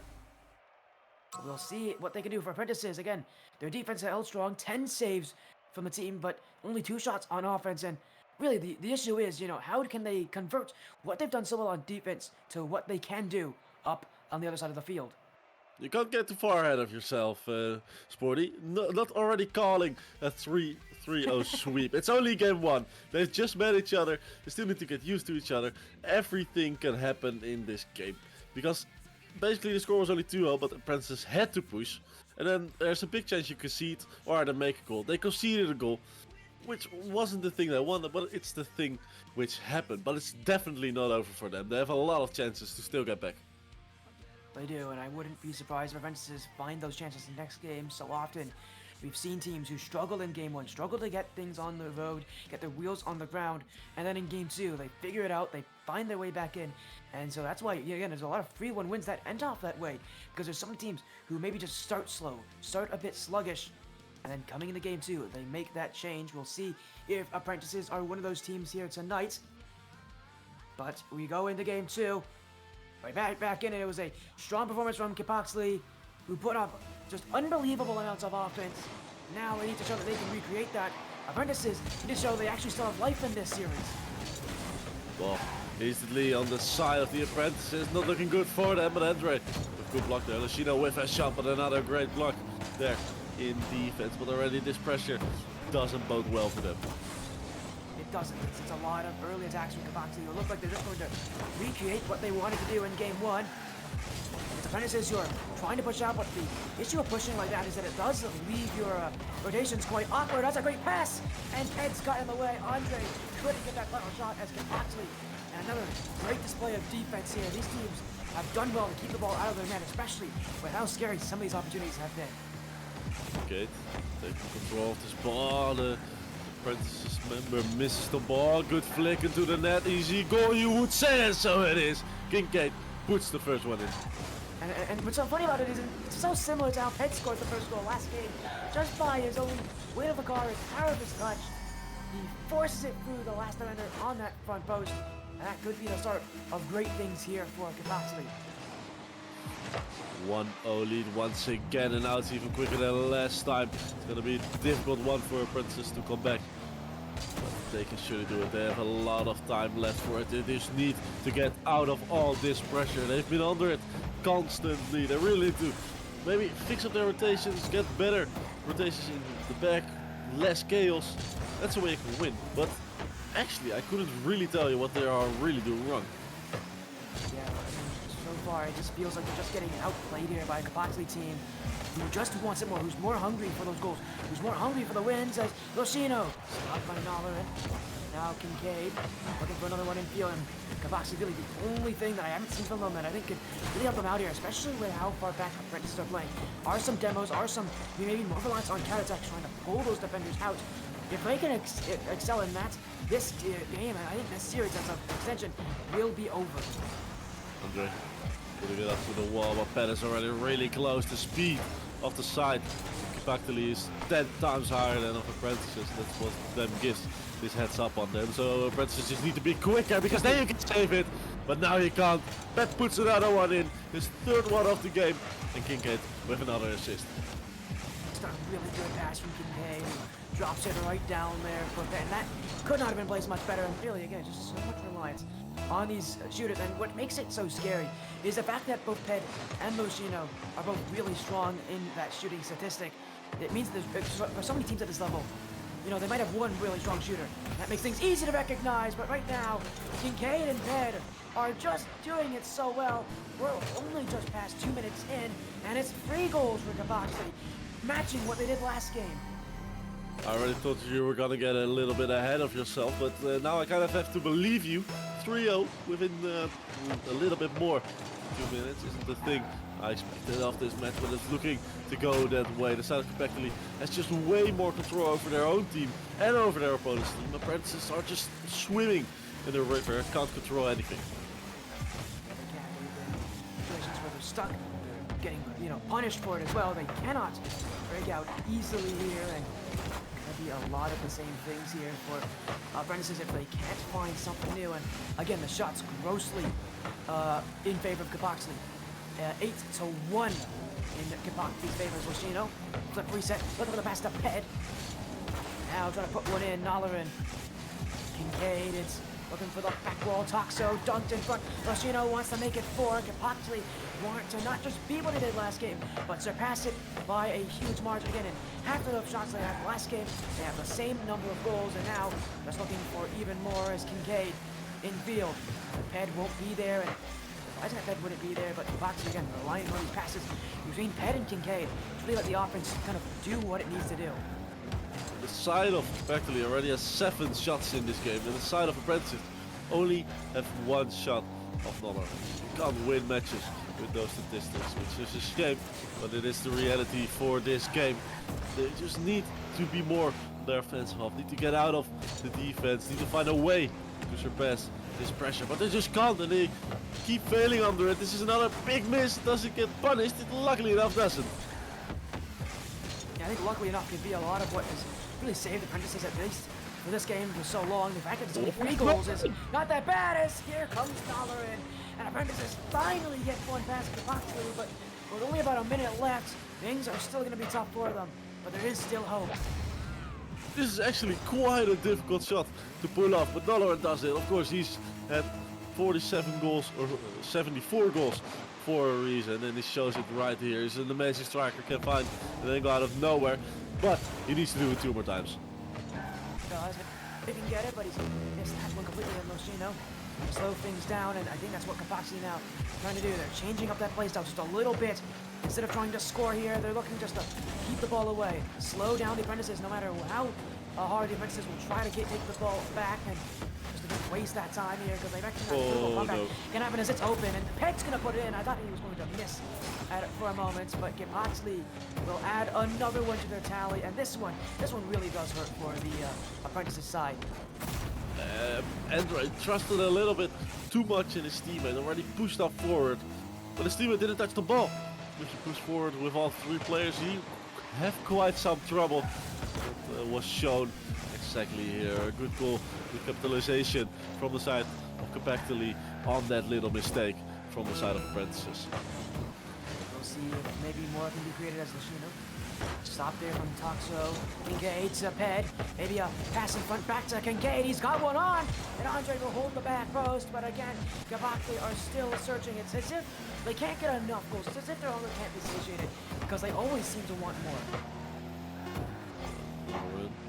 Toxo taking the ball off him. Lushino to the side. Toxo with a shot. Suddenly enough, he doesn't hit it. Another little touch. Andre Pudding is still keeping up. Maybe a last second goal. That would be nice for them. But they can't. It is going to be Compactly winning another game. Putting themselves on a 2-0 lead. Yeah, what a huge start here for this Compactly team. And again, they just recreated what they did in game 1. Another 3-goal game where they, where they win so much. Just, again, by 3. The Compactly just looking so strong. And that offense really is the difference maker. It really, really is. It's a great offense from Compactly. They keep that pressure up. Apprentices only have 2 shots. And one of them has a goal. That's a nice statistic. 50% of your shots go in. But if you only have 2, you're not going to make it. Yeah, you're not going to make it at all. And Apprentices have really struggled on offense. They just cannot get themselves chances. And unless Apprentices can change something, nothing is going to happen. They're going to get swept down to the lower bracket. And again, with it being again the difference of the 2nd seed and the 3rd seed, we mentioned how close they were in the rankings, only by 6 games, which isn't too big of a difference. It's surprising that this series is saying otherwise about the ratings of these teams. That's exactly what it's always with Rocket League. I've already said it multiple times. It doesn't really matter what position you end in. It just depends on how you play on that particular day. The worst team can beat the best team. If the best team has an awful day and the worst team has the best day of their life, they can beat them. It doesn't happen that often, and that's all key with consistency. And the side Compactly is just way more consistent. Yeah, and they almost got another chance there. What a pass from Kincaid to Lushino. And I've really been impressed with Kincaid and how he's going to manage the offense. He isn't one of those, scary offensive players we've been talking about. It's actually been Lushino's the most scary player, and well, he almost got one there, and it's showing you just how consistent he can be. But Kincaid himself has been a real bright spark, for a team full of Compactly. And really, it just looks like they're trying to continue his Ped. He'll be stopped by Toxo as I got another pass from Kincaid. Almost work as now Ped looking for Kincaid off the back wall. Where is he? There he is. Lushino the shoot, and that will find the back net. Kincaid with another assist this series, and Lushino with another goal. He gets all the time he wants to take the shot, puts it up nice and high with a great amount of power to make it secure. This team is on another 1-0 lead. The side of Compactly they have a better team chemistry than the side of Apprentices. They just go over into each other perfectly. That's what you miss on the side of Apprentices. You see a lot of double commits on their side, and you barely see that on the side of Compactly. You see the over, and Lushino will get back. Almost in there for Compactly's side, who again need something, and I think they need a goal really soon, or else things are going to get away from them. We know how quickly Compactly can add more goals to their lead, and unless Apprentices can stop them, this Azteca side will just continue their offensive run as this game 5 shots to not as one-sided as the matches the last have been, but when I'm saying that about a game that has 3 shots difference in an 8-shot game, that's definitely still not amazing Apprentices. They need to find more plays upfield. Okay, another try, misses the ball. It's gonna be Pat who's picking it up. Ball passed into the middle. This could actually go into the net, but there's a save, and there's another great demo of Toxo. Put out the danger for a little while, but the danger hasn't gone yet. But they left the ball, so it is gone. It is maybe a chance for Apprentices to find some offense. Upfield to Saxo. Coming back for Nalarin. Pinch with Lucino. Kincaid off the back row. Lucino wants to make it 2. Bounce off the ground, and Toxo will take it out. Peg now. Another opportunity. Toxo with another block. Here comes Kincaid. Nalarin is waiting. And Apprentices continuing to play good defense. Nalarin with 4 saves. Toxo with 2. But still, 0 goals for Apprentices. And that's the biggest issue for them. You can have a lot of saves, but if you don't score at least 1 goal, you're never gonna win the match. In this particular game, they need to score 2. They need to score 3, because Kincaid puts in another one. Kincaid has just looked so consistently strong, and he's just continuing this kind of strong performance tonight. But still a lot more, a lot more offense that Capaxley are holding on to. They want to make sure is out there, is ready. We'll see how they can do it, because it's going to be a tough one, that's for sure. It's gonna be a tough one, but it isn't gonna be impossible. They have the offensive power to score. They just need to be able to use it. And that's the thing. The side of Capaxley has been shutting off the offensive power of Apprentices because they are constantly in the back half. They've always been able to push back. Apprentices, though, this game have done better than their last ones. They actually get upfield, but it hasn't made a difference. Still only 2 shots compared to now 12 from Capaxley, who are not just doubling those shots, they're beating them by a 6-fold, and that's quite impressive. As Taco finds the team's 4th. Apprentices have cut the lead of a Capaxley in half, and that's how quickly things can change with a lead so small. One little miss in defense and they make use of it. Their offensive power is strong, they just haven't been able to show it. But finally, we saw it a little bit here, but they need to at least do it one more time. Nalarin can do it. Capaxley, we've seen last game how they can kind of turn up a little bit more on defense, play a little bit further back. Do we see more of that from them, or do they try to keep the aggression going? It feels like they might do in the latter, and this could be awkward. Head will get there. A big block there, pinching it off his own post, but Capaxley definitely getting themselves in with that kind of defense. And so for a team who hasn't had to play much of it, this could be quite a bit of a scare for them. South Apprentices finally had some offensive power there, but the demo makes sure of it. It goes away. Andre gets bumped there. Kincaid is really fast on that. Another quick shot. Another one still in defense. Puts it behind. Bad quick shot for him as well. And it goes through. And it's another who will put in a 2-all. And look at this from Lucino's side. Now, a lot of hesitation. Look at it. He doesn't actually go for the ball initially. His initial idea was to turn away, but he took too long. And when you give up that kind of space, Apprentices will take that quite easily. And again, it's little mistakes that are being made that are, forcing Capaxley to sit further back. And a game where they are leading 13-7, it's that team with 7 who's making those shots count a lot more. Apprentices starting to get their offense going, but it might be too late unless they can keep it going. Because Capaxley looking in the midfield, Lucino can't put it on. Kincaid waiting. Still going backwards here for Capaxley, looking to keep ball control. From Toxo, but Ped is waiting. Sent down the field. Kincaid off the ceiling. Back to Ped. Set up a solo effort, I think, as Ped runs out of boost. And it's going to be the play itself from Capaxley, who may have ran out of steam. Ball forward. Set up well. Andre with a great save there. Toxo getting it out of there. That's a really strong thing. A double commit from the side of Capaxley. Something we didn't see a lot, but it happened right here. Ball is in front of the net. Is there a shot? Yes, there it is. And a save can't be made. And it's the side of Apprentices with a lead. Apprentices find that 3rd goal in a row, and again, Capaxley not in the right position. They challenged early, but they could have actually waited in their net there, and they would have had an easier time. It was a very weak shot. Yeah, Capaxley weren't ready, and I mean, they've been letting this game slip away from them. Their offense still quite so much stronger, but the difference is, 1, Apprentices have improved their shooting, and 2, Capaxley have not. And that is making a huge world of difference. Capaxley here trying to get one more in the final dying moments. Andre will send it away. Kincaid's missed it, and now it will hit it down. It's Apprentices who will not be getting swept today.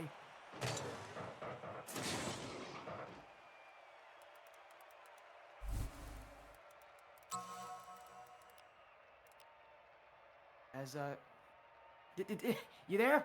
Yeah, I am here. I'm here. Now I have to cough quite a lot lately, so I mute my mic to cough. Sometimes I forget to unmute my mic. It happens way too often because like the screen on the top left is black, so I can't see my own mic's mute. Excuses. Okay. The side of Apprentices finally have shown their true potential. Noloran has played an amazing match. 6 saves on his name, 1 goal and 3 shots. Those are some stats you can be proud of. Yeah, it is definitely Noloran with the improvement, but really the whole Apprentices team with a vast improvement. Still, the amount of shots Kipoxy are putting on them is a bit too scary for me to be fully convinced by Apprentices by that one performance. But if they can do it again, their offense definitely has definitely improved, and that was something they desperately needed, because for a team that to win, they can't be relying on just having few shots. Now they're putting on many, 10 shots this game, so it's a lot more even, and you can definitely tell Apprentices kind of like it when it's closer. Do you think they can win the second game, or do you think it's going to be game 4 and it's over? But we need to see if if they can recreate that game 3, and if their offense can recreate what it did, because in those first 2 games, we know that they do have that issue to actually get the offense started. And well, we could very easily see them do what they did in game 1 and game 2 again. Look so. Unless they have improved, as Lushino trying to get that flip reset early. Kipoxy not trying to get, and he's on 2. No, Lushino has gotten through everyone. Kipoxy with the first goal. Lushino does it all by himself. A really nice play for Andre. Can't get to the ball anymore. Noloran had no chance against that flip reset, and the first one was just way too far up, easy pass by. But it's the side of Lushino against 3 players, and he wins. Can't watch one of these replays often, but Lushino, if there's anybody on this field who can do that, it would be him. With how, he's been playing a lot of kind of time on his own. Again, he's been keeping his distance from Ped, from Kincaid, letting them work together and kind of, trying to make sure he takes care of any of the space that they leave over.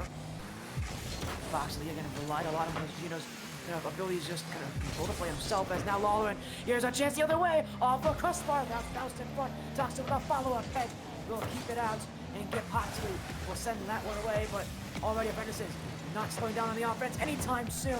They're bringing some really scary plays, and Kipoxy have not been all that prepared for them.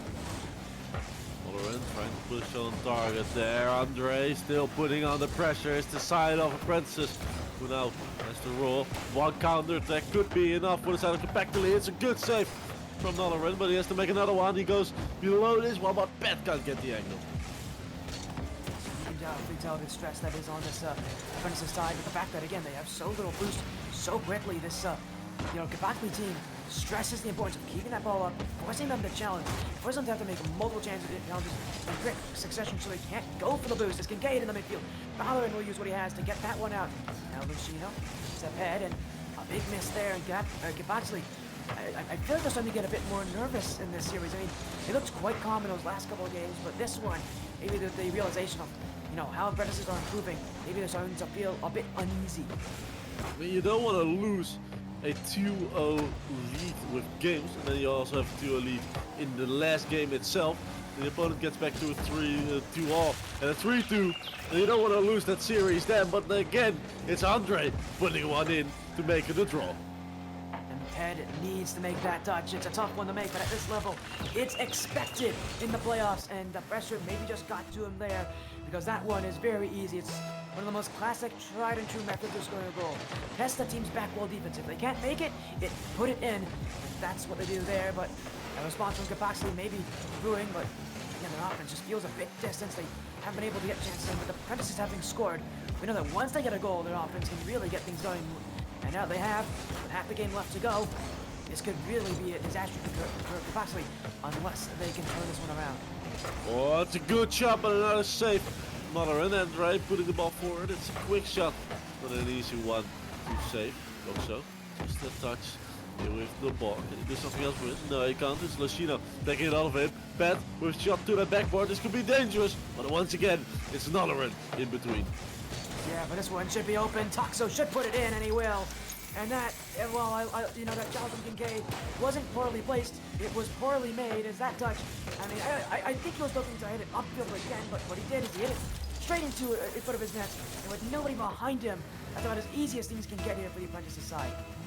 It's a free shot and some good communication there as well, because Noloran was thinking of taking that shot, but Toxo called him up, which is a nice thing to see as well. The side has definitely improved. They're playing more as a team than as 3 individuals.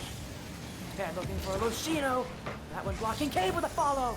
and he'll find the edge, and this is a little bit more of what you've come to expect from Kapaxley. Offense all over, again, multiple shots, multiple plays, and breaking through that defense just by this pure ferocity.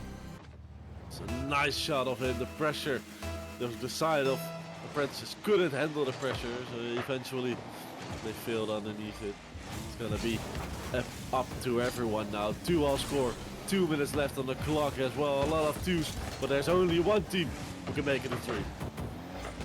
See who will be and who will do it first is Kincaid.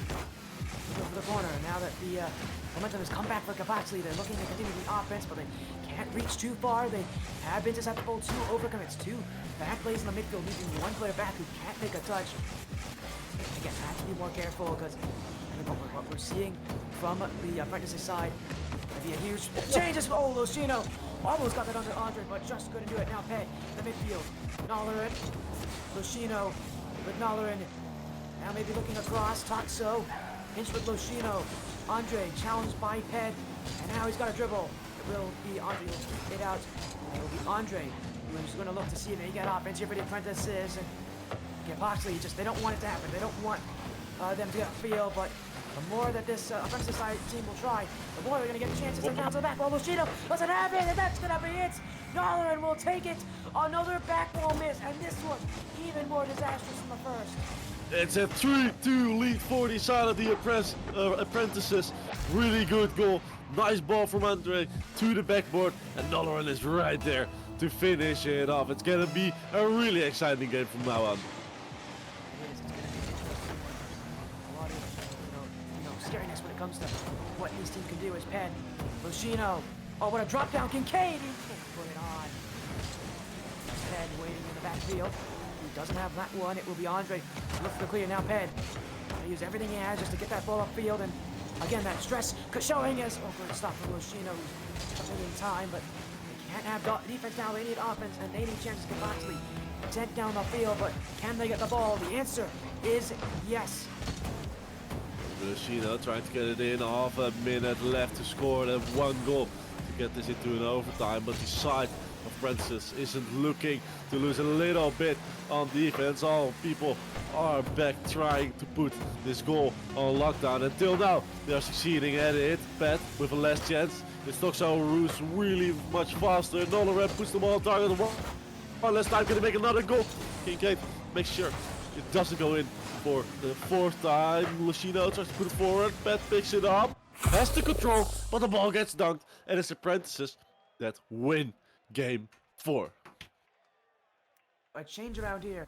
A huge, effort from Apprentices, and now they're looking to get that reverse sweep. Things really are looking good for them, but they have to be careful because things definitely haven't been easy. Another 1-goal game, and for Apprentices, going into game 5, they have a momentum. 2 straight wins, and even though they have had less shots, they've had better chances. And for Kapaxley, their offense feels a lot more distant now than ever before. It's been Nollerin who has made the biggest change in this series itself. In the first matches he was a little bit behind the scenes. We didn't really see a lot of him in the last 2 plays. He's really been on the front page. He's been in our faces all the time. But now it's the big question. Can they pull it off a 3rd time back to back? Yeah, we'll see if they can do it. A lot of questions out there, but we're going to get one answer, and that answer is going to be who will keep their second life in the upper bracket. This game 5 will decide it. Gonna be an interesting game. One more game for both teams to stay up in that upper bracket. One team is gonna go down. One team is gonna sit comfortably up high. Both teams want this win. It's Apprentices with the momentum, but Kapaxley with the overall better players. Yeah, the real question is whose offense will show up more. We've seen both these teams do it. We've seen both these teams with the better offense in this series, but only one team can truly reign supreme in this best of 5. Apprentices for Kapaxley. Lucino to the corner, looking for the clear, but can't get it there. Toxo trying to keep control. Kincaid with the challenge. Now Kincaid going again up to the back, looking for the second. Head jumped in as well, but he can't get the shot. And Apprentices with a one-on-one. Toxo, and he just got it over. It's in. Toxo will take goal one for the Apprentices. It's a chain of mistakes from the side. Compactly, it's first a miss of 10 and then Lucina pushes up just a little bit too far. Toxo sees it, puts it over him, and puts his team in a 1-0 lead after 35 seconds. What a start that is. Again, impressive, definitely. As, again, this is just a good start now. Kapoxley, oh, they're going to be trying to get that back, but they couldn't get that one in. Toxo with the block, having just scored, now making 2 straight saves for the Apprentices. Toxo really trying to take his team here to a victory. Lucino with the flick, it's up high, but an easy save. Noloran, Pat with another shot, double commit on the side of Kipaktali. Noloran puts the ball, tries to pass to Andre, but it's just a little bit too far up. Kincaid with a good touch. Toxo with a clear. An easy shot for Noloran to save. Noloran with the clear. The back wall, this one bouncing head. Trying to take it, but he's missed it completely. And that could have made things very sticky for Kapoxley, but they do get it out just now. Lucino one-on-one with Noloran. Dunk on the backfield. This one open in front, but that's just not on. Follow up from Ped. That's also not on. And Kapoxley missing their opportunities. They're getting their chances, and they just can't, work them to be goals. Yeah, he's putting the ball once again into the middle. Lucino's there, just puts it high, can't get the double touch, and it's Noloran with a block from the shot of Ped. Got a try from Kincaid. They're really throwing everything at their opponents. This is a nice air, and it will go in. This is a way to make a 1-0. Kapoxley find it. I mean, it's been Apprentices who have been playing with their, for their lives on that goal line. Finally, Kapoxley get a dribble, and Kincaid just puts everything behind it, every bit of power on that to keep it tied. And this game still has 3 minutes left, but with how hard these teams have been working, only more goals can come. Lucino, Toxo wants to play, but he's missed it. Kincaid always missed a chance as well. It was open for him. It was open for Kapoxley. Kincaid couldn't score. It's a really good ball to the middle. Sadly, it still doesn't go in for the side of Kipaktali. Lucino, another air dribble. Those are effective, and he does it once again. The team of Kipaktali does it once again. It's a 2-1 lead. Lucino. Now he's putting his car on the line. Right through Kapoxley. They've done it again. Another air dribble to a 50-50. And that is huge for Kapoxley. Huge for the momentum. Huge for their confidence. Especially in a game like this. Especially in a season like this. And especially with the circumstances that Apprentices have put them in. Kapoxley now must be feeling great with those goals. Noloran taken away. Rock there in the corner. Toxo take control of it. Can he get another great flick in? He puts it up, but it's Pet with the save, but a double commit. And the race quick enough. Can maybe make something of it. That's a good end. Pet with a great challenge there, putting the ball straight in front of the opponent, but Toxo is there to clear it. Toxo. Again, overall, Toxo has been quite the player to watch. Quite the interesting, person that has, been on this field. There's still a lot more that is left to be done. His team isn't winning. They're down by 1, and they need a chance. Here comes one. That's off the bar. In comes Toxo, and it's all tied again. Toxo finds the net. No one expected this shot of Noloran right here. Kincaid was just a little bit too late. Pet couldn't get up enough, and it's Toxo for the second time in this match, really showing off his full potential right here, right when it's needed. Doing it tied, but will it be for long? Saved away. Noloran off the ceiling, looking. Toxo trying to do it again. That one blocked for 2 commit. That was open, but nobody was there from the Apprentices. Kincaid, Kapoxley looking for a response, but they can't even get out of their own half. Head now, challenged by Toxo. Kincaid waiting, but he won't go for it. Andre up a sidewall. Maybe another chance. Lucino gonna build up the offense. Toxo though with the touch. Going to the back wall. Kapoxley have struggled here all game long. Andre couldn't get it. Toxo the shot! And Toxo is third of the game. And the lead will flip to Apprentices. That's a really well played of Andrew as well, putting it to the backboard because he couldn't get the angle again. But Toxo, what a shot from him, putting it into the far corner, putting his team ahead with only 1 minute and 16 seconds left to play. But putting his team right on his back, right in a comfortable position, but they don't be there if they can't make these blocks. Defense still. The name of the game for them now is Andre. Gets the beat down there to slow it down. He does that on the back row though. Trying to wait on with Locino. Trying to take those seconds. Toxo's missed! That in! It is! A miss from Toxo! And Boxley gifted with another one. This game feels like it could be a grand final. Toxo has been playing so good all game, but just a little leg spike maybe or something it was, and he misses the ball. He has scored 3, but he also let 1 through, and it's a draw once again. It's tense. It's anybody's game. With a minute, under a minute I should say, to go. Anything can happen, and really with these teams playing as they are, anything might as well happen as Locino, the dribble, he's on it so well! Flip pass! Bad! It's a lead! Get Boxley! 31 seconds left! It's Pan was putting in the 4th one, only 40 seconds left. A really nice pass from Locino, making sure Pat can take that goal. It was Apprentice just a little bit 40 seconds ago who was 2 goals or 1 goal in front. Now they're 1 goal behind. Will miss off a back wall, and it is Boxley running up the scoreline. 2 in the lead now. During the lead, it seems like the side of Apprentices that their hope is fading, their gameplay is fading, and the control is fading away slowly and slowly as the time ticks down. The opponent scores more and more goals, but it is definitely possible within this time to score 2 goals. Only you need to get in offense quick, and your opponent need to make some mistakes. Compactly, just need to play it cool right now. It's tough to, play it, cool under this kind of pressure, but they have to do it here. Toxo waiting, he's been the scariest player this game for the Apprentices, but he's gotta, help his team out once again. 10 seconds left. They need to score in this chance. It's down the field. Bed, trying to keep it, but Andre, that one in front. Toxo, 4 seconds. 4 seconds are all the Apprentices need. It is 1 goal that still needs to be made.